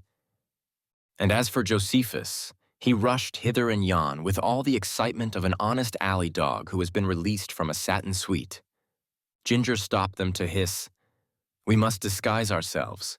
Directly the alarm is given, any bobby will know us. I'm in me uniform, and anyone can see that you two are gentry." "Why, Max and I have on awful simple suits. Nobody would ever notice them," insisted Terry. For once, Ginger was pleasantly able to be superior. "Simple me, I. You may know all about courts and the likes of that, but I know the bobbies." The other two looked at him humbly, regretting their ignorance, and Ginger crowed, "I know a place where we can get some simply horrid old clothes." "Oh, beautiful. And the man, he knows me, Uncle Enery, and I think I can get him to exchange our clothes for old ones without charging us a bob. Come on." Ginger led them into the Mediterranean mysteries of Soho. Here, in streets that ran like wounded snakes, was a world of Italians, Greeks, Spaniards, with a sprinkling of Chinese and Syrians, dwelling in gloomy, low-windowed flats over restaurants or over sinister-looking chemist shops with signs in strange, peppery languages. Josephus went hysterical over rubbish piles and pushcarts. Ginger stopped at an old clothes bazaar on Greek Street, but at the door he looked terrified. "Cricky, the lad will remember me uniform. He mustn't see me. You two must get some clothes for me, too. I'll meet you down at the next alley and change in the court behind." Ginger vanished, running. Terry and Maximilian glanced at each other nervously. Nervously, they called the valiant Josephus and stroked him. They could not confess that they were such weaklings, but neither had ever been allowed to go into a shop by himself, unwatched. "Oh, hang it, I'm not afraid," snarled Terry. Max looked grimly courageous. The proprietor, a gentleman from the sunny lands of Syria, was eyeing them from the window. He rubbed his hands when they came in and simpered. "I want 2 old suits, quite old, for this boy and me," said Max. "We're, going camping. And another suit for a boy about 2 inches taller than me." "Ugh," said Josephus in a tone of positive dislike. While the proprietor fetched them, Maximilian muttered, Do you suppose he has a decent dressing room here? Really, the place seems dirty. No, urged Terry. We mustn't change here and leave our things. Scotland Yard might trace us by our clothes if we left 'em. Oh, Maximilian seemed distinctly flattered. I've read about Scotland Yard, detective stories I borrow from an English gardener at the palace at home. Do you suppose we'll have a real inspector hunting for us? Clues? How ripping. Do you really think so? Oh, rather. At least I should think they'd search for a king, wouldn't you? Oh, yes, I suppose they would. You see, I've been a king so short a time that I don't quite know. But think of a Scotland Yard inspector hunting for you. Microscope and bloodstains and everything. I say I do like this. It's so much more practical than Latin. The old clothes man was coming with 3 suits, which were as beautifully orrid as Ginger had promised. All 3 of them were gray along the seams. They were greasy, and the buttons hung wearily on worn threads. The 3 were worth, as masquerade costumes, 6 shillings altogether, but anyone with fancies about sanitation would have demanded £5 to touch them. Just the thing for an outing, young gentleman, exulted the dealer. 3 quid for the lot, and your own clothes, of course. Swelp me, I'm giving 'em away. The greenhorn Terry was roused to irritation. 3 quid, he had learned from the scholarly Ginger that a quid was a pound. He snorted. Don't be silly. I'll give you £1.50. What did you call it, 30 shillings? And we'll keep our own clothes. As he spoke, he had brought out his roll of notes, the £50 that were to see them to Bristol and the gay, free life of piracy. The dealer's eyes popped, and he said crooningly, You're an American, aren't you, matey? And a fine little fellow, you and your little friend. Then savagely, grasping Terry's shoulders, his yellow teeth showing evilly, And where did you steal your fine clothes? I'll take 4 quid and keep quiet, else I'll call in the police and we'll find out what a couple of American stowaways, blinkin' young tramps that have stole their clothes, are doing in my shop at 7 in the morning. Josephus had, on sight, fallen out of love with the old clothes dealer. He had growled when the man seized Terry. Now, with enthusiasm, he grabbed the man's trousers leg and began to tear. The man leaped back, barricaded himself behind a rack of old coats. Terry snatched up the bundles of clothes, dropped a £1 note on the counter, shooed Max and Josephus outside. He'll have us arrested, quaked Max. Huh, he'll never call the police. Now he's got his quid. The less he sees of the police, the better he'll like it. I ain't afraid, said Terry boldly, while inside he was fully as calm as a cat chased up a tree by a pack of dogs. They reached the alley mouth and the waiting Ginger, and Ginger drove them through the alley, a courtyard, another alley, and a blind area way behind a shop. They undressed madly, while Terry told of their misadventure. I'll have my Uncle Henry scrag him, raged Ginger. He eats men alive, Uncle Henry does. Dressed, they were as scandalously soiled a trio as was to be found in Greater London. Ginger insisted on tearing the caps and stockings of his 2 heroes, on rubbing dirt over their faces. He himself was capless, but now, free of his skin-tight uniform, he chucked his fears away with it and cried, Right-o, me brave lads! 'Tis off to the bounden blue, as Uncle Henry says. What about a bit of breakfast? To avoid the old clothes man, after hiding their proper clothes in a garbage can, he led them through further alleys and courts to a restaurant which he guaranteed to be the best 2-penny dive in London. Relieved of worried relatives who insisted on nice porridge with nice cream, Terry and Max joyfully smeared themselves with a breakfast of fried fish, apple tart, pink cakes, and jam. Josephus had a voluptuous bone, and as for Ginger, he breakfasted on tea and fish. He was a pal, he said, of the assistant pastry cook at the Hotel Picardy, and he could have all the cakes he wanted any time. You can eat all the cakes you want, any time, and nobody stops you? Gasped HRM Maximilian III. All you want? Marveled Terry. Rather, said Ginger superciliously. Mr. Ginger Bundock knew that Max was a real king, that Terry was a famous actor, but he couldn't believe it. They looked like 2 dirty small boys, and while they seemed to have read books, which had never been a habit in the Bundock family, they were so ignorant of his London that he couldn't help feeling superior. And over the fish and pink cakes, He was rather sniffy with them about reaching Bristol and the haunts of pirate ships. "It's west of London, right away west," he said authoritatively. "How far?" asked Terry. "How far? Oh, a long way, 75 miles, or perhaps 300. "Pooh, that's not far." Terry was trying to regain the scornfulness of leadership. "My dad and I drove from Los Angeles to San Francisco in one day, and that's 500 miles. "Oh, I dare say. You Americans. An Englishman wouldn't care to go barging about like that, you know." "I think," hinted Max, "we ought to be taking a train at once before they find we're missing." "A train," grumbled Ginger. "Oh, I say now, don't be balmy, Max. I mean, Your Majesty." "Oh, I like being called Max. Please call me Max, Ginger. We're all fellow pirates now, you know." "Oh, Max sounds Dutch," reflected Terry. "Let's call him Mix." "Mix?" queried Maximilian. "You bet. That's the name of one of the swellest cowpunchers in the movie game, ain't it, Ginger?" "Oh, that would be nice. Mix. And then, of course, as a pirate, I suppose I would have to have a nom de guerre." "A what?" demanded Ginger. "He's swallowed a dictionary," protested Terry. "Oh, I am sorry," wailed Maximilian. He wasn't sure what he had done to offend these superior representatives of the Anglo-Saxon race, but he was ready to apologize for anything or for nothing to keep their comradeship. "It's all right, Mixie," said Terry generously, then abruptly to Ginger. "Anyway, why shouldn't we take a train?" Ginger recognized his master's voice.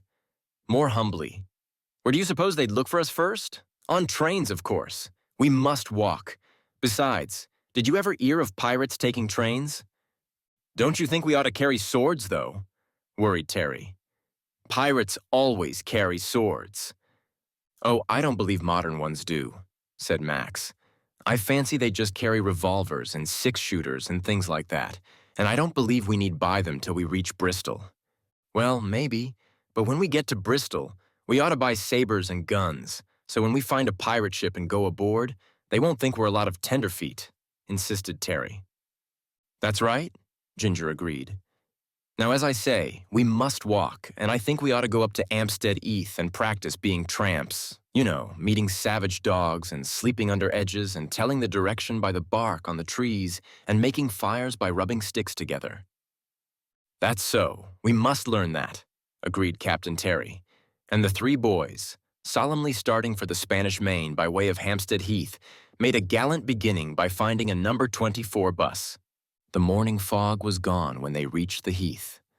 The broad wastes of that tamed moorland were bright with sun and wind, in whose exhilaration the three boys forgot that they were king and star and expert hotel page, and chased one another, yowled and whistled like any other three small boys, while Josephus went earnestly mad, snapping at royal heels with loving painfulness. Max remembered from his English history that the heath had once been the favorite scene of highway robbery, and the four of them played highwaymen. Josephus, unhappily harnessed by Terry's belt, was the faithful coach horse. Terry was the driver, Ginger the haughty and noble passenger, and Max was permitted the grandest role of all, that of the robber. Old Jim Dangerfield, the gallant coachman of the Yorkshire Flyer, was apprehensive. He clucked cheerily enough to his stout team of dappled mares, Joe and Cephas, and hummed a careless little tune. "My toil and strife has got a eye on wee Bye-bye." But when his passengers were not looking, brave old Jim shuddered, hunched down within his many-caped cloak, now whitened with flying snowflakes. On the seat beside him was a mysterious man in the old, ancient costume of the day. He had refused to give his name, but he was Lord Montmorency. Old Jim knew nothing of this, however. And so they went on across the heath, when all of a sudden a cloaked and masked man, riding a huge, great big black horse, leaped out from behind a tree and leveling his pistol cried, "Your money or your life." Old Jim reached for his own pistol, but the villain shot him dead and he expired all over the ground, while the faithful Joe and Cephas licked his face after craftily sneaking out of their harness. But the brave Lord Montmorency was not to be quelled by anybody.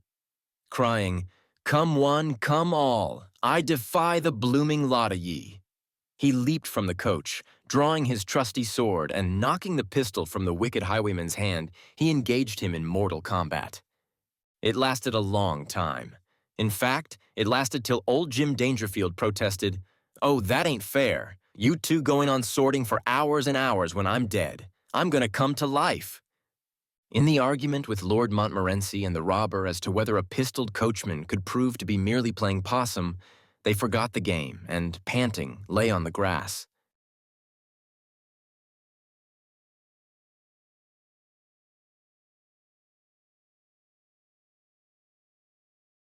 "My Uncle Henry was a highwayman once," mused Ginger. "Oh, didn't they arrest him?" fretted Terry. "No, he wasn't that kind of a highwayman. He gave all he robbed to the poor." "Where was this?" Terry sounded suspicious. "Hey, quit scattering dust all over me, will you, Mixie?" was Ginger's adequate answer. "Excuse me, Your Majesty, but honestly, it gets in me eyes. When we go back, I mean, if we hadn't gone off to be pirates, I'd ask my mother to invite your Uncle Henry to the palace," considered Max. "He must be a wonderful man. I don't like my uncle so much, but I had some lovely ancestors. I'm descended from Genghis Khan." "Oh, I've seen him. He's that banker from New York. He often stays at the Picardy," condescended Ginger. "I think that must be another Khan," Max said doubtfully. "I think Genghis lived years and years ago, and my grandfather had an estate with 200,000 acres of land." "Huh, that's nothing," said Terry. "I know a movie actor in California that's got 1,000,000 acres." "Oh, he has not," protested Max. "He has too, and I'm going to have 1,000,000 acres and grow bees when I grow up." "Oh, you will not," complained Max.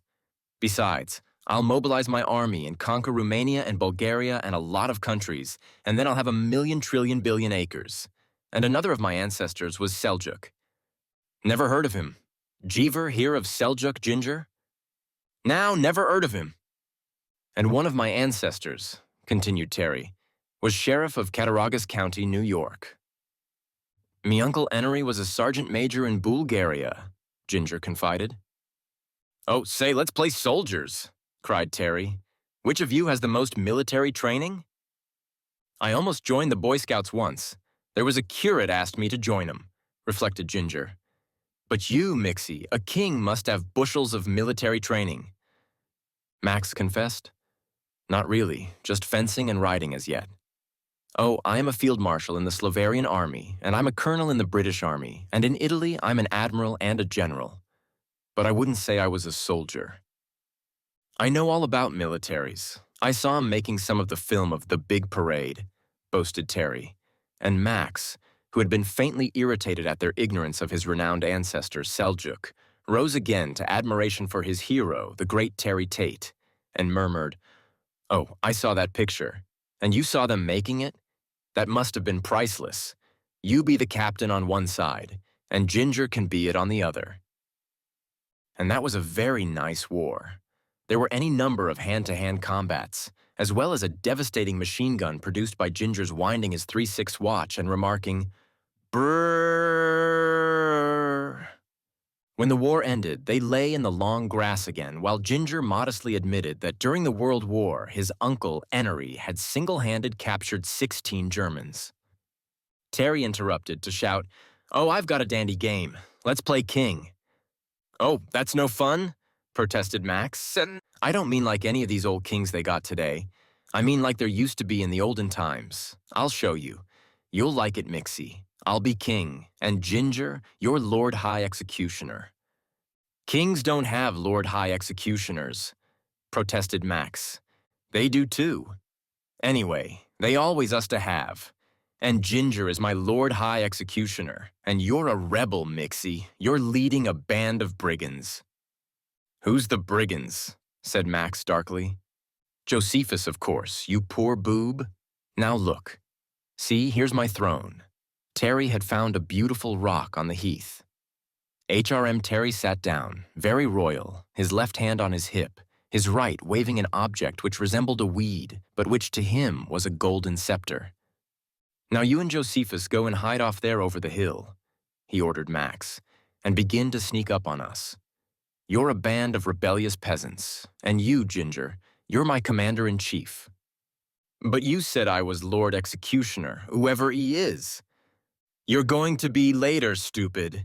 Now you beat it, Max. That's it, hide. As Max and Josephus began a most realistic creep through the grass, glaring their hatred of all monarchical institutions, King Terry reasonably addressed his commander-in-chief, together with hordes of other courtiers who were standing behind the commander. What ho, my lieges! Trusty messengers, coming apace, do give me informations that hell is let loose in our mountainous domains, and a band of rebels is now approaching. Gwan out then, my brave troops, and capture 'em. Seek to the northeast, I bid thee. Now you go capture 'em, Ginger, but you put up a fierce battle, Max. Fierce battle.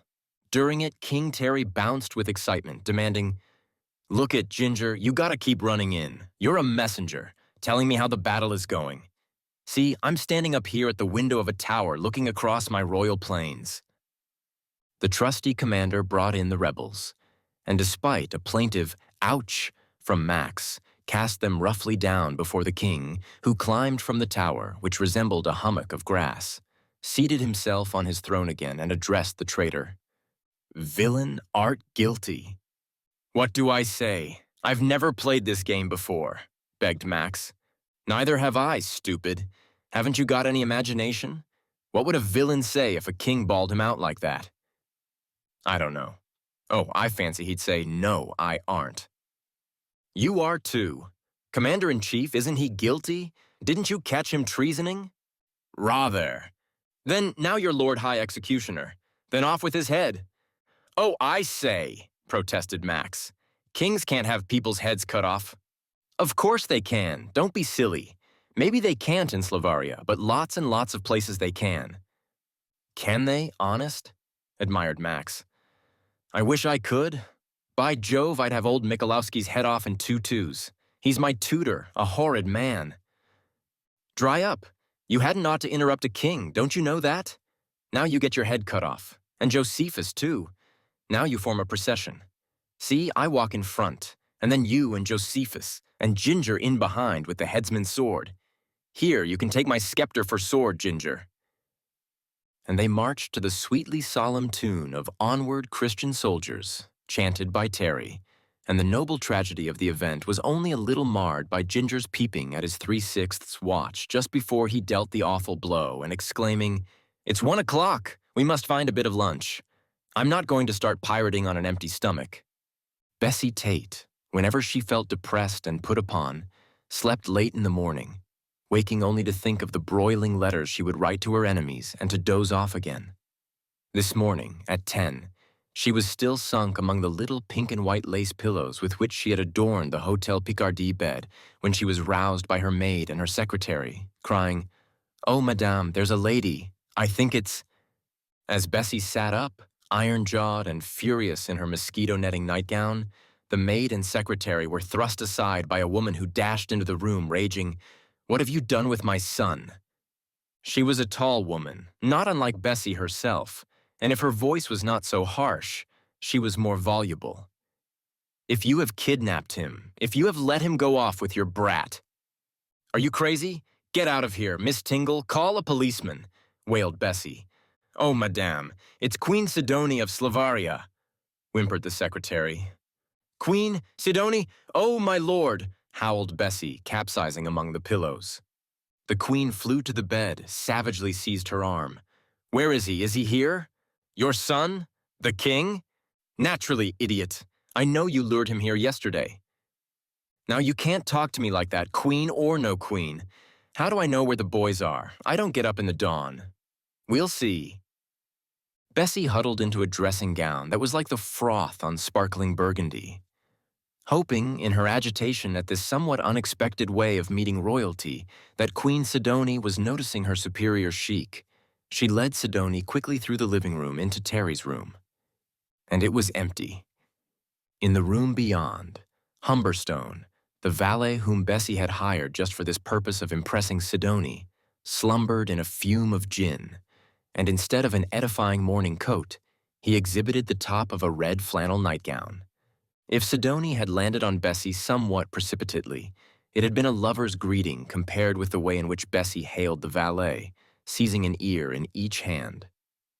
The tempestuous Sidoni, for a generation, the storm cloud of the Balkans, looked almost admiringly at Bessie's vocabulary, and the flower of English service quaked as he stated that, because of his neuralgia, he had overslept, and of Master Terry, and of all kings whatsoever, he knew nothing. Bessie flew at Terry's cupboard. "His blue suit is gone." She flew at the telephone. "Ginger, that's the no-count bellboy Terry plays with. He's missing, they say, downstairs." "Oh, Queen, he's missing. My little boy. And I've been so hard on him." "Oh, you may love your kid, the king, a lot, but you don't love him one bit more than I do mine, and two women, Her Majesty of Slavaria and Mrs. Rabbit Tait of Mechanicville, sobbed on each other's shoulders. It took Bessie exactly 6 minutes to dress. Sidoni drove out the trembling maid and herself helped Bessie. In 6.5 minutes, they were in the royal suite below, and Bessie, beside the queen, stalked past the agitated Count Lopatak with the air of a Persian cat. She scarcely noticed the perfumedness and powderiness of the queen's own rooms, or the weeping maids. Sidoni had the manager of the hotel, its 3 detectives, and all the policemen on duty in her room instantly. The policemen now on guard had gone on duty at 8. They had seen nothing of the king. No servant in the hotel had seen anything of him since yesterday. Lopatak was, meantime, calling Scotland Yard. In a few minutes, he had a report from one of the policemen who had been on duty in the corridor through the night that he had seen Maximilian playing ball in the corridor early. About 6, he thought. He didn't know whether Maximilian had returned to his room or had gone upstairs. Just then, Scotland Yard had a report from the London Garbage Collecting Department that 2 good suits of boys' clothing and a Hotel Picardy uniform had been found in an alley off Greek Street, Soho. Bessie and Queen Sidoni identified the clothes from the descriptions. "They've run off together. It's that cursed bellboy's doing. Come on, Queen, let's grab a taxi and start right out from that alley looking for him." "Yes," cried Sidoni, to the stupefaction of her suite, and she fled toward the door, arm in arm with Bessie Tait. At the door, she shouted back, "I'll telephone every few minutes. Tell the Home Secretary to see that hundreds of policemen start right off to look for His Majesty." She slammed the door. She jerked it open to add, "And for Terry. Hundreds, do you hear? Hundreds." While the alarm went out to every policeman in Greater London, while the newspaper offices went wild with the news that even royalty could not keep from them, 2 anxious women, very chummy, sadly patting each other's hands and calling each other "my dear," rode through all the tangled streets and byways of Soho, stopping to ask every policeman for 3 small boys and an undistinguished dog who was, for 24 hours, to become the most famous dog in the world. Because of their free and joyful play, and perhaps because of the agreeable menu of pork pie, veal pie, steak and kidney pudding, sausage and mashed, strawberry tart, vanilla ice, chocolate ice, and little mince pies, the 3 musketeers were curiously sleepy after luncheon at a cocoa room near the Heath. They agreed that they ought to be starting for Bristol and the wildlife, immediately. But perhaps they would do better if they rested a bit, by attending a movie which promised something nice in the way of a drama about a poisoner. Terry had become used to tackling shopkeepers. With the loftiest confidence, he engaged a greengrocer to keep Josephus during the movie and bought the most expensive seats. It was a pleasant and elevating picture and moral as the poisoner died in tremendous agony. They came out of the theater at 4 to find the streets littered with newspaper placards shrieking, "Disappearance of Boy King and Yank Cinema Star." "Jiminy," whispered Terry. He hastily bought each of the evening papers and led his pirate band into the darkest, least conspicuous back corner of an ABC tea room to read the news. The first paper announced that Terry, who, though but 8 years old, had been a celebrated character in Chicago before he became a film star, which was a neat way of saying that he was a gunman and still avoiding the libel law, was believed to have persuaded His Majesty, to whom he had been presented at a well-known West End hotel, to run away. There was no proof that Terry was connected with the notorious Lisbon gang of counterfeiters and kidnappers, but still, the police were looking into it. The second paper spoke of the sinister disappearance of a red-headed hotel page named Alf Bundock, whose record the police were examining. The third came out bluntly and proved that it was a crime of the Bolsheviki and demanded that the government renounce its dastardly policy of permitting Bolshevik spies to roam around innocent England, kidnapping kings this way. All the newspapers contained enormous biographies of King Maximilian and much sketchier accounts of Terry, who was, according to the three versions, 8, 14, and 4 years of age. And all three had pictures, lots of pictures. Maximilian in the uniform of a Czechoslovakian horse marine. Maximilian opening the Museum of Osteothermodynamics in Svetokoskavar, capital of Slovakia. Terry in the role of the poor little blind boy. He recovered his sight, of course, when the kind rich lady and the big-hearted surgeon got hold of him. In the film Out of the Night, Terry gardening at Poppy Peaks. Terry was known to be as fond of gardening as presidential candidates are of haymaking. The Hotel Picardie. X marks the spot, and 16 lovely portraits of Queen Sidonie. But the evening era had the greatest triumph of all, an account of Josephus the Hound, with a photograph furnished by the courtesy of the Bond Street Dog and Animal Shop. Only it was the photograph of a greyhound. But Terry was slightly comforted by a full-page advertisement of his film, Kitty's Courageous, which the enterprising Halcyon Theater was going to revive. The three boys crouched over the papers. Even Josephus was crouching under the table. "All the techs in the United Kingdom will be looking for us. We must cut and run," moaned Ginger. Then, with such concentration as he had never given to any intellectual problem, even the question of transmuting a shilling tip into 2 and 6, he considered. "No, we must ide. They'll be watching even the roads. We'll lay up for a couple of days and then start out by midnight. Jus. ID under edges." "Splendid. Just like escaping from German prison camps," gloated Terry. "But where shall we hide till— Oh, at your Uncle Henry's. You said he lived in London, and he'll tell us all about pirates. You said he was a pirate once, didn't—" Ginger looked dark-browed. Ginger looked distressed. "Now, can't be done. Me Uncle Henry and me isn't on speaking terms." "Then you'll just have to get on speaking terms. It's the only place we've got." "Now, can't—" "Nonsense." It was Max, very vigorous. "Of course an old pirate would be glad to greet young ones. You'll take us there at once, Ginger."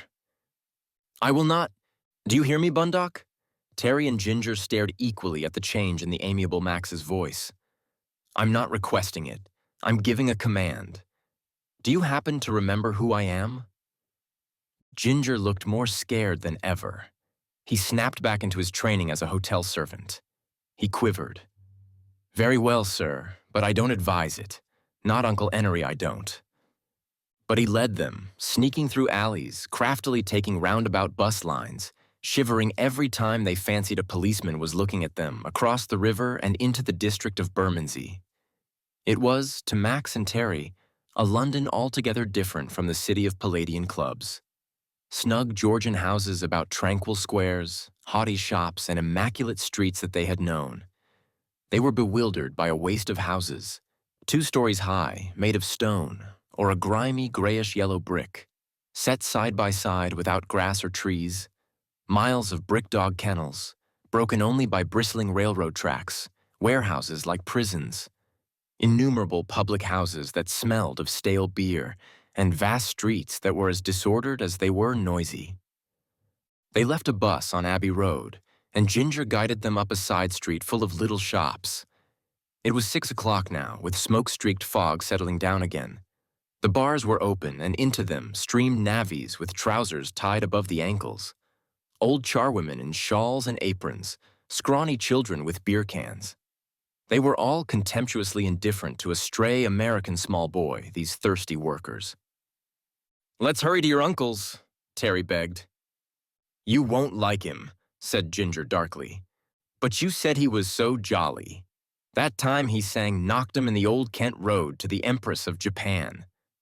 "Oh, that time," observed Ginger. His steps slackened. For all their urging, for all Josephus's cheerful leaping, Ginger loitered till they came to a hand laundry, and pointing through a steamy window at a small, squirrel-toothed, narrow-shouldered man who was turning a wringer, Ginger muttered, "That's him. That's Uncle Enery." Terry and Max stared, feeling empty at the stomach. They said nothing. They didn't need to. They simultaneously doubted whether Uncle Enery had ever captured 16 Germans at once, or been more than just engaged to the princess of the South Seas Isle. "You would barge in," complained Ginger, and inching open the door of the laundry, he whimpered, "Uncle Enery?" Uncle Enery lifted his head, rubbed the back of his neck as though it hurt, peered through the steam at Ginger and remarked, "Ow, it's you, you little beggar. Get out of this. Coming around in your hotel uniform, making mock of your betters, and they your own relations. And now you're in the gutter again. You're in rags and tatters again, and I'm glad of it. I am. Get out of this." "I ain't in the gutter. I'm just on me holiday," protested Ginger. "Yes, a fine holiday as I'll end in the workus. Get out." "Give me 3 bob to show him," Ginger whispered to Terry, and, displaying the money, smiling a false sugar-sweet smile, he crooned, "Me and me friends are going tramping. We'll give you this 3 bob if you'll let us sleep here tonight." "Let's see the money," demanded Uncle Enery. He turned the shillings over and over. Looking slightly disappointed that they seemed to be genuine, he grunted, "I ought to 'orse whip you, you young misbegotten, but I'll let you stay. Only you goes out and gets your own supper." Without further welcome, he led the 3 boys and Josephus among the tubs in the back room of the laundry, up an outside stairway to a chaste establishment consisting of 1 room — Uncle Enery was a widower and childless — with 1 bed, unmade, a fireplace stove, a chair, and a cupboard. "You can sleep on the floor," he snarled. "The dog, he goes out in the areaway." Terry looked indignant, but they were alone, fugitives, hunted by the entire British police force. What was the penalty for kidnapping a king? Hanging or life imprisonment? He sighed and stood drooping, a very lonely little boy. Somewhat comforted at being taken in by his loving uncle, Ginger piped, "Cheero, we'll go have a bite to eat. There's a lovely fried fish shop on the corner." He walked ahead of his comrades in crime, rather defiantly. Behind him, Terry whispered to Max, "I don't believe his Uncle Henry ever was a deep-sea diver." "No, and I don't believe he was a sergeant major in the Bulgarian army. Hardly more than a private," Max said. "Or an aviator. Or an African explorer." Ginger pretended that it didn't matter that he had lost now the Uncle Enery whose exploits had been the one glory by which he had been able to shine beside a king. Most boisterously, he ushered them into the fried fish shop with, "If you toffs ain't too good for it, here's the best bloaters in London." And through supper, he contradicted them, laughed at their ignorance of such fundamental matters of culture as the standing of the Middlesex cricket team and the record of the eminent middleweight Mr. Jem Blurry. So Max and Terry became refined. They were sickeningly polite. Their silence shouted that they regarded him as low. When they had reluctantly returned to the mansion of Uncle Enery, their host was sitting on the 1 chair, his shoes out on the 1 bed, reading an evening paper. He glared at them, but the beer in which he had invested their 3 shillings had warmed his not over-philanthropic heart. And he condescended to Ginger, "Here's a funny go, and at your hotel, this king a-missing along of a Yank actor. Goings on." Now, for the many weary years of his life, Ginger had singularly failed to impress his uncle. Now he had his chance to startle this exalted relative. "And did you happen to notice who was the 3rd boy went with him?" he mocked. "A 3rd one? Now, ain't read all the article yet." Ginger, while Terry and Max wildly shook their heads at him, loftily pointed out a paragraph in the paper. Uncle Enery spelled out, "It is suspected that with them was a page named Alf Bundock, who—" He leaped up, terrified. "Bundock! Is that you, you young murdering blighter?" Ginger laughed like the villainess making exit after tying the heroine to the circular saw. Uncle Enery looked at Max and Terry with a wild surmise. Silent upon a peak in Little West Poultry Street. "Et's," He pointed a terrified finger at Terry. "You there, speak, will yer?" "What's the trouble with you?" snapped Terry. "My eye, it's true," wailed Uncle Enery. "You're an American or some sort of sanguinary foreigner. You three get out of here. I'll have nothing to do with it, bringing down the police on me. Get out of here, all of you, kings or no kings." Uncle Enery was in a panic, his eyes insane, his hands waving. He drove them down the stairs, through the courtyard. When Terry stopped to call Josephus, he almost hit them, and through the laundry into the street. He could be heard slamming the door, bolting it. "Uncle Enery never did like the police," reflected Ginger. "Well, I'll find you a nice bit of A in a warehouse." In a pile of wet and soggy hay, among vile-smelling boxes and carboys, between a warehouse and tracks along which freight trains shrieked all night long, the three boys crept together and shivered and wept, and went fast asleep. All day they had searched, Bessie Tait and Queen Sidonie, wherever two adventurous boys seemed likely to be. They had so far forgotten any social differences between them that not only did they exchange anecdotes about their boys' incomparable naughtiness in the matter of sugar on porridge, but also, as they sat exhausted at tea in Sidonie's boudoir, Bessie gave and Sidonie gratefully noted down a splendid recipe for baked Virginia ham with peaches. "And if you come to America, you simply must come and stay with Mr. Tait and me, and don't let any of these millionaire producers pinch you off. I will come and stay with you, my friend, and Terry and my boy shall play together," promised HRM. "And you will come to us in Slavaria?" "Well, if I can find time, I'll certainly try to, Sidonie," consented Bessie Tait, and the two women, so alike, save that Bessie had the better dressmaker, leaned wearily back and smoked their cigarettes and glared when the terrified Count Elopatak came in to announce that Prince Sebeneko, Prime Minister of Slavaria, had left for London by airplane. "The old fool," murmured Sidonie.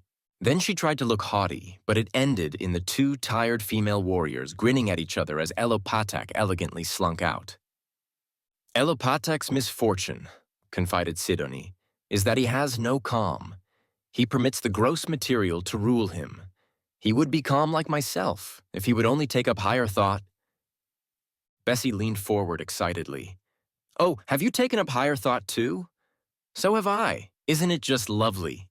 There's the livest higher thought teacher in Los Angeles that I go to every week. Such a fine, noble-looking man, with the loveliest wavy black hair. Before I went to him, I used to lose my temper. People are such fools, and I used to try to exercise my selfish will on them. But now, whenever I get sore at some poor idiot, I just say, 'All is mystery, and 'tis a smile that unlocks the eternal kinship of man to man.' And then I get just as placid and nice as can be. Such a help. Isn't it?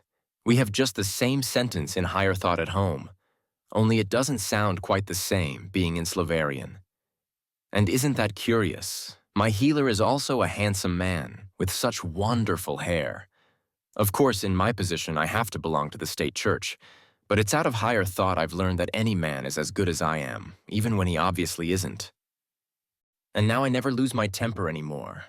I just say, 'I am calmness, therefore I am calm.' If I could only get Elopatak and Prince Sebeneko, the filthy swine. Oh, Bessie, you don't know what meeting you means to me. Somehow, in Slavaria and here in England, they don't seem to understand how sensitive I am." All evening, the two mothers raged and roamed. But by 1 of the morning, Bessie was asleep, exhausted. A few hours later, it was she who, saluted by bobbies and guards and aides as she stalked down the royal corridor, awoke Sidonie early. And with her, she was dragging a scared Ginger Bundock. This was 12 hours after Ginger, Terry, and Max had lain tearfully down in the damp hay by the warehouse in Bermondsey. The management of the Picardy had excitedly telephoned to Bessie that Ginger had returned, that he knew the whereabouts of the two kings. They brought him in like a prisoner, and Bessie dragged him to Queen Sidonie.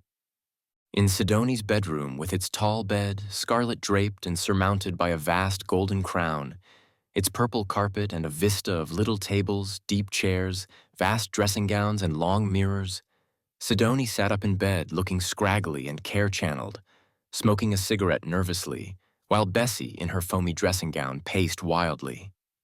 And to this dreadful audience, Ginger told his story. "It isn't my fault, Your Majesty. His Majesty and Master Tait. They wanted me to go along. They said they were just going for a stroll. They said it would be fun to dress up in old clothes. I don't know what they did with me uniform and their clothes, but we changed in an alley off Greek Street, Soho. Then we went to play on Hampstead Heath. Then they wanted to go into the country, and we walked west. Now the warehouse, where, so far as Ginger knew, Max and Terry were still sleeping, was southeast. Walked west, far into the country. Oh, we walked far into the night. We did, and I think we came almost to Arrow on the Ill, and we slept under a edge. And when I woke this morning, they were gone. So I opped a lorry and came right in to tell you, ma'am. Swelp me, it was none of my doing. And I heard him say something last night about going to Scotland, so if you searches all the roads north and west..." Already Sidonie was shrieking for Elopatak. Already she was telephoning to Scotland Yard. "And of course the hotel never give me my place again, Your Majesty. But oh please, could you persuade the police not to arrest me?" "Certainly, they shan't arrest you," glowed Sidonie.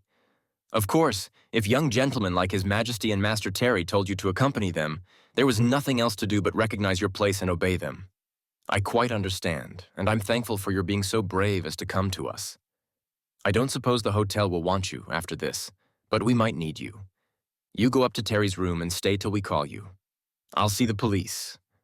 "That's the idea," said Bessie amiably, and to Ginger, "Skip. Sidonie. Breakfast. Quick. We'll start for Harrow." "Right you are. We'll have the little fiends, the darlings, in 2 hours." "Oh, I'm so relieved," said Sidonie of Zetokoskovar to her friend Bessie of Mechanicville. Terry woke only enough to know that he was awake, that he was miserable, that he was rather wet and extremely cold. He opened his eyes stupidly, amazed to find himself curled in filthy hay between 2 boxes, looking out on a foggy welter of freight cars. He wanted his warm bed and cocoa coming and his mother's voice. He had a feeling of loss and disaster. No excitement that he was free of photographers and press agents and about to become a rollicking pirate. There was something comfortable about life, however, and he awoke enough to sit up and discover that it was the muzzle of Josephus, tucked in beside his knee. Josephus roused to lick his hand and to whine hungrily. "Poor pup, I'll get you something," asserted Terry. Then his sympathy for Josephus widened enough to take in Max, curled with both hands beneath one cheek, hayseed spotting his filthy clothes. "Poor kid," muttered Terry, and a horrible doubt crept into him. Were they really going to enjoy being pirates? He realized that Ginger was not there and that a note, scratched in pencil on a muddy sheet of wrapping paper, had been thrust through Josephus's collar. Terry anxiously snatched it out to read, "Dear friends, Your Majesty and Terry, I haven't been any help to you. I am awful sorry. I'm just in the way I made believe I didn't care the way my uncle acted. But he was terrible, and I think the best thing I can do for you is to go away. I'm going back to hotel, and Hope can do this for you. We'll tell them you are going different way from way you are going. So through then off the scent, they will not know you are going the way you are going. I appreciate your taking me along. Hope have not been too disrespectful when you get to be pirates. Maybe you will give me a chance to come join you. I'm sure you will soon be orficers. Must close now. Yours respectfully, Ginger P.S. I lied about my uncle. He wasn't never no pirate, Sodger etc." When Max had been awakened and had read the note, he quavered, "I'm not sure we can get along without Ginger. We don't know about tramping and all that. Do you think we'd better go home now? We could take a taxi." "Never," said the valiant Terry. "Go home, where you have to wash all the time, and they won't let you have any pink cakes, and there's newspaper reporters asking you questions, and you have to act like you liked it when horrible old maids pat you on the head? When we could be pirates and sail the bounding main?" But he didn't sound very defiant, and feeble was Max's, "Well, perhaps." "Come on, Mixie, come on, you Josephibus," caroled Terry, with false heartiness. It was suddenly disheartized by a cockney voice beside them. "Come out of that, you. What you think you're doing sleeping there? Get out." It was a large man in a watchman's uniform, and the criminals slunk most ingloriously out of the railroad yards. Josephus slunk after them. They found a mean and dirty tea shop. Terry wanted the cornflakes. Max desired the porridge, at which they had scoffed 24 hours before. The waitress told them they could have fried eggs, boiled eggs, bloaters, or kippers. They sighed and had fried eggs. "I wonder," said Max, suddenly excited, "if we dare drink tea. I've always wanted to drink tea, but my mother and Professor Mikolovsky never would let me. Do you suppose we dare?" "Oh, let's. No matter what our mothers say. A pirate can't always be thinking about what his mother says." And daringly, taking the first step into lives of dissipation, they ordered tea. Now it may be true, as envious foreigners assert, that the British Empire is founded on 4 things: tea, beer, calico, and diplomacy. But this uncheering cup at the den in Bermondsey was not the sort of tea on which empires are likely to be founded. It was bitter. It was lukewarm. Max tasted it and shook his head. "I don't understand why people drink it," he mused. "And I don't understand why I have to study Latin. And I don't understand why Mother is so cross with me when I tell her I want to be a farmer. Oh dear, His voice quavered. "I'm glad we're going to be pirates. They don't drink tea. They drink rum, and that must be nice." Very slightly cheered by breakfast, they started for Bristol. Bristol, Ginger had said, was west. Very well, they would walk westward. The waitress told them which direction was west, and they trudged for miles. They kept on gallantly, stopping only to keep Josephus out of a dogfight and keep the other dogs in it, to buy large and indigestible balls of hard candy, to watch a backyard cricket game, to dally with a light mid-morning refreshment of toffee, sugar buns, cocoa, tongue, strawberry tart, and shortbread. Toward noon, they came out on a stretch of railroad tracks which barred their advance. While they were looking for a crossing, Terry started and whimpered, "Look, Mixie, there's where we slept last night. We've gone in a circle." "Oh, fiddle!" raged Max the pirate. They sat disconsolately on a box, Josephus abashed at their feet. "I guess," Terry suggested after a gloomy pause, "we better take a taxi till we get out of London. Then we can follow a road west. Let's see how much money we got left. Give me that 2 shillings I lent you and we'll count up." They gravely spread all their notes, their silver and copper, between them on the box and counted them. Of Terry's £50, together with the 15 pence which had been Max's pocket money, they now had left £47 and a penny. "Oh, we can do lots with that," gloated Terry.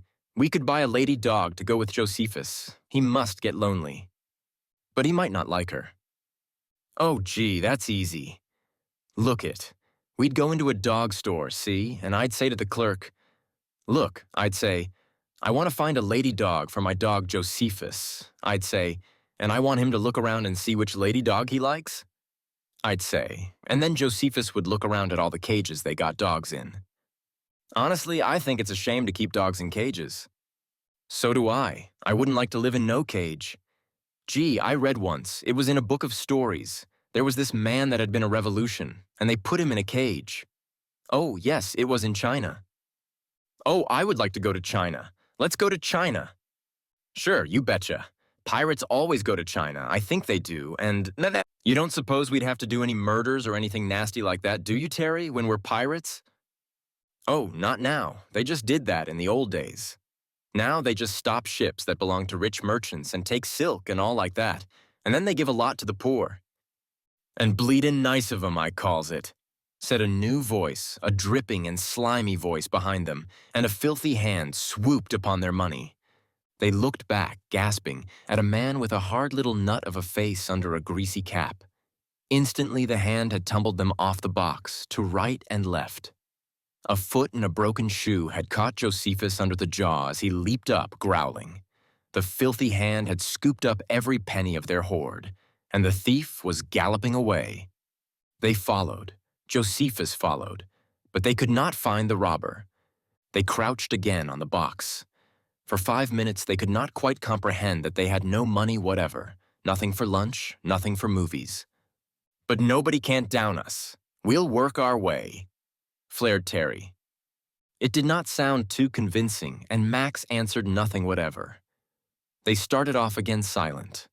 By repeatedly asking, they managed to keep going westward, and, after their competent mid-morning lunch, they were not too hungry till 3 o'clock.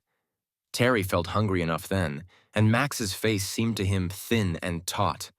"I guess we better work for some grub now," he muttered. "Let's ask him here in this news shop. There's a nice, kind-looking old lady in there." To the nice, kind-looking old lady in the dusty recesses of the shop, he confided, "We're very hungry. Could we do some work for you?" And winningly, "Your shop needs cleaning." The nice, kind-looking old lady said never a word. She inspected them benevolently. Then she hurled an old paper-bound book at them, and at last she spoke. "Get along with you." They asked for work at an ironmonger's, at a surgery, at a fish market, at 3 restaurants and coffee stalls, but nowhere did they find it. Toward evening, in a terrifying dimness over unknown streets that stretched endlessly toward nowhere, Terry confessed, "We can't do it. We'll have to give ourselves up, but we'll study to be tramps and pirates and everything. We'll be able to do it next time?" Yes. They tramped on till they found a policeman, a jolly, cheerful policeman. "And what do you gents want?" he chuckled. "Please, officer, I'm an American cinema star, and this is the king of Slavaria. We're missing. We should like to give ourselves up, please." The policeman roared with joy. "And where is Douglas Fairbanks and the Queen of Russia? Have you hidden him around the corner? Seriously, you lads ought to be ashamed of yourselves telling such lies. That's what comes of the likes of you reading the papers. The king and the Yankee lad I hear were captured at Arrow this afternoon. So cut along now. Scat." And they scatted, on feet that felt like hot sponges, utterly frightened, overwhelmed by dusk in a forest of petty streets, certain that they would have to go forever till they starved. "We ought to try to go back to our hotel," sighed Max. "But it's so far, and I don't believe they'd let us through that gosh-awful gold lobby." "That's so." As they crept on, they passed hundreds of agitated newspaper posters which told the world that their majesties were still lost. The placards gave Terry his idea. "Look it, I guess the papers are always hunting for news. I guess maybe if we went to a newspaper office and told who we were, they might help us get back home. Especially if we went to the London office of an American paper. I can talk American good anyway, and I know the office of the New York Venture is on Fleet Street. I tell you, Terry, let's find a drinking trough and wash ourselves as well as we can, and then perhaps some taxi driver will take us and wait for his fare." Terry looked at him with hurt astonishment. "Clean up? And lose all that publicity when they'll be taking our photographs? Why mixy?" "What's publicity?" asked Max humbly. Discouraged by such ignorance, too tired to explain the metaphysical doctrine, Terry merely grunted, "Come on, we'll start for Fleet Street." A dozen times they stopped to rest. Once they bathed their feet in a fountain. But at 9 that evening, they climbed the stairs to the office of the London Bureau of the New York Venture. They found a reception room littered with newspapers and with an office boy who snapped, "Now get along." But Terry now was Terry Tait again. "Get along, rats! I want to see the boss," he clamored. "What's all this?" from an inner door, where stood a sleepy young man in shirt sleeves. His voice was American.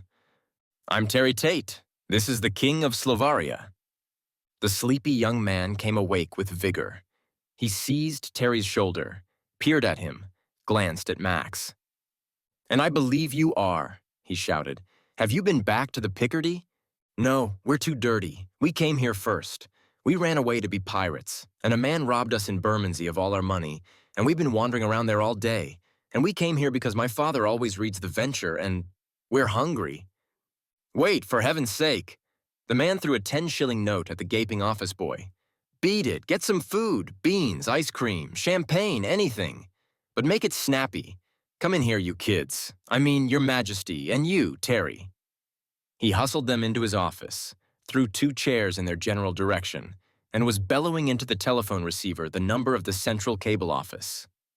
3 minutes later, a wild telegraph operator slapped on the desk of the news editor of the Venture in New York. A dispatch reading, "Flash Tait King Slavaria, give selves up London Bureau Venture runaway, be Pirates Bulletin immediately."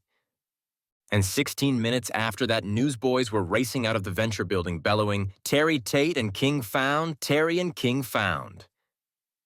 And half an hour after that, the complete story, with exclusive interviews with Terry Tait and HRM, the King of Slavaria, was being eagerly read in various tongues by excited journalists in Rutland and Raleigh, Barcelona and Budapest, Manila and Madrid. But the most famous two boys in the world, and the most famous dog, almost, in history, were quietly and unctuously eating ham and cold chicken and Sally Loons, while a wide-awake young man called the Picardie and desired to speak to the suite of the Queen of Slavaria. In the boudoir of Her Majesty, the Queen of Slavaria, was a scene at once impressive enough for the movies and humble enough for, well, humble enough for the movies. On Her Majesty's lap sat an American small boy, recently and drastically scrubbed, clad in pajamas and a dressing gown, beatifically eating a most unhygienic and delightful cream roll.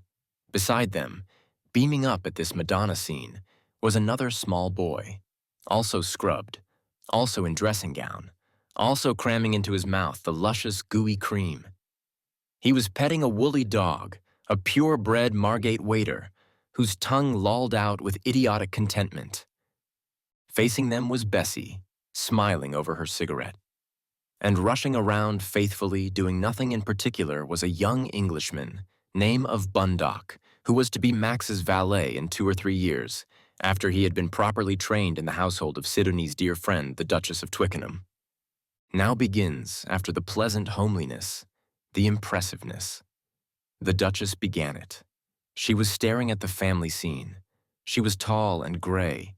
She wore rusty black, and within her powerful brain she was obviously meditating. This is what comes of treating Slavarians and Americans and all such like colonials, no matter how highly placed, as though they were gentry. The second touch of impressiveness was given by Prince Sebeneko, Prime Minister of Slavaria. He was a tall man with a black beard. He was protesting, "But, ma'am, I quite appreciate that it would be an honor for us to entertain Madame Tait and her charming son, but your people, ma'am, they were highly agitated by His Majesty's disappearance, and I fear they would resent your bringing His Majesty's associate in this in this adventure. How alarmed I was, you may deduce from my having taken an airplane. A nasty device. I was very sick." The same assistant manager who had once found Bessie her room was ushered in, bowing, timidly venturing, "A cablegram for you, Madame Tait." Bessie opened the cablegram. She smiled slightly and sniffed. "Sebeneko," said Sidonie. "Ma'am? You're a fool." "Aye, exactly. Bessie, my friend, Terry and you will come to Slavaria. He will be educated by my son's tutors. You will both become Slavarian citizens. Someday he will be a general. We will bestow on him a title. Good. In 2 weeks we start for Zetokoskavar. Do you play piquet, Bessie? I am very fond of piquet." "Well, that's real nice of you, Sidonie," yawned Bessie. "And someday Terry and I will sure be glad to come over and visit you. But now we've got to beat it back to California. Just had a cablegram from Abe Granville, our manager. Well, I guess everybody better go to bed." In their room, she showed Terry the cablegram from Granville. "Congratulations, swellest publicity ever pulled. Give you contract 400,000 a year, hustle back start making Majesty Junior 18th AB." In the Hollywood studio of the Jupiter Triumph Tait Film Corporation, they were shooting His Majesty Junior, which was to be the first realistic, intimate, low-down picture of the inside life of royalty that had ever been made. His Majesty, Terry, sat on a throne at the end of a vast room, and before him stood a squadron of guards, saluting. The director was outlining the opening scene to Terry. "You sit on a throne in the throne room, see? The Prime Minister stands beside you, see? He's the comedy character, see? And there's a big gang of guards in fur hats saluting. You don't like the way one of them acts, and you say, 'Off with his head.'" "Aw, thunder, kings can't say, 'Off with his head,'" complained Terry. Now you, Terence Tate, will you kindly shut up and do what you're told? Said Bessie. Here we work and slave and try to educate you, and then you just go on being so ignorant. Listen, will you? Demanded the director, while Terry wistfully stroked the head of a broad-backed mongrel dog. You wear a regular king's uniform, see? Red tights and a jacket with fur. And you carry a sword. And the splendid labor of making a great realistic movie went on, while 7,000 miles away, a lonely small boy in a palace garden studied Latin and meditated on the day when Terry and he would both be 21, when they would escape from the awful respectability of being kings and celebrities. Out on the lot, Mr. T. Beniscoten Tate was talking to an obsequious extra man. Mr. Tate was wearing a sulfur-colored topcoat and a salmon-colored tie which his wife had brought him from London. Yes, sir, chanted Mr. Tate. We wouldn't let the newspapers have the real lowdown on Terry's chumming around with the King of Slavaria. You see, this here is a democratic country. This United States, I mean, and folks might not like it if they knew that their heroes, like Terry, was just like this with royalty. But fact is, this was all bunk about him and the king bumming around in old clothes. Fact is, they was introduced in London by special request of Queen Sidonie. She's always been crazy about Terry's pictures. And then the two kids, they were taken up to this Sandalham Castle by King George of England. Yes, sir, that's the real fact. At the same moment, on the same lot, two other extra men were discoursing, and one of them was explaining, Terry and the king. Say, listen, where was you brought up? Gosh, you certainly are an easy mark. Mean to say you believe all this stuff about this Tate kid being chummy with a king? Say, that was all just publicity. I know. Wiggins, the press agent, told me so himself. Don't tell anybody. I wouldn't tell anybody but you. I don't want this to go any further. But the fact is, Terry and this kid King never met at all. These pictures you see of the two of them together in them dirty clothes is all fake. Wiggins was there in London, and he got hold of a kid that looked like this king and had him and Terry photographed together. Gee, life's certainly different from what you'd expect, said his companion. Ain't it, though? You said it.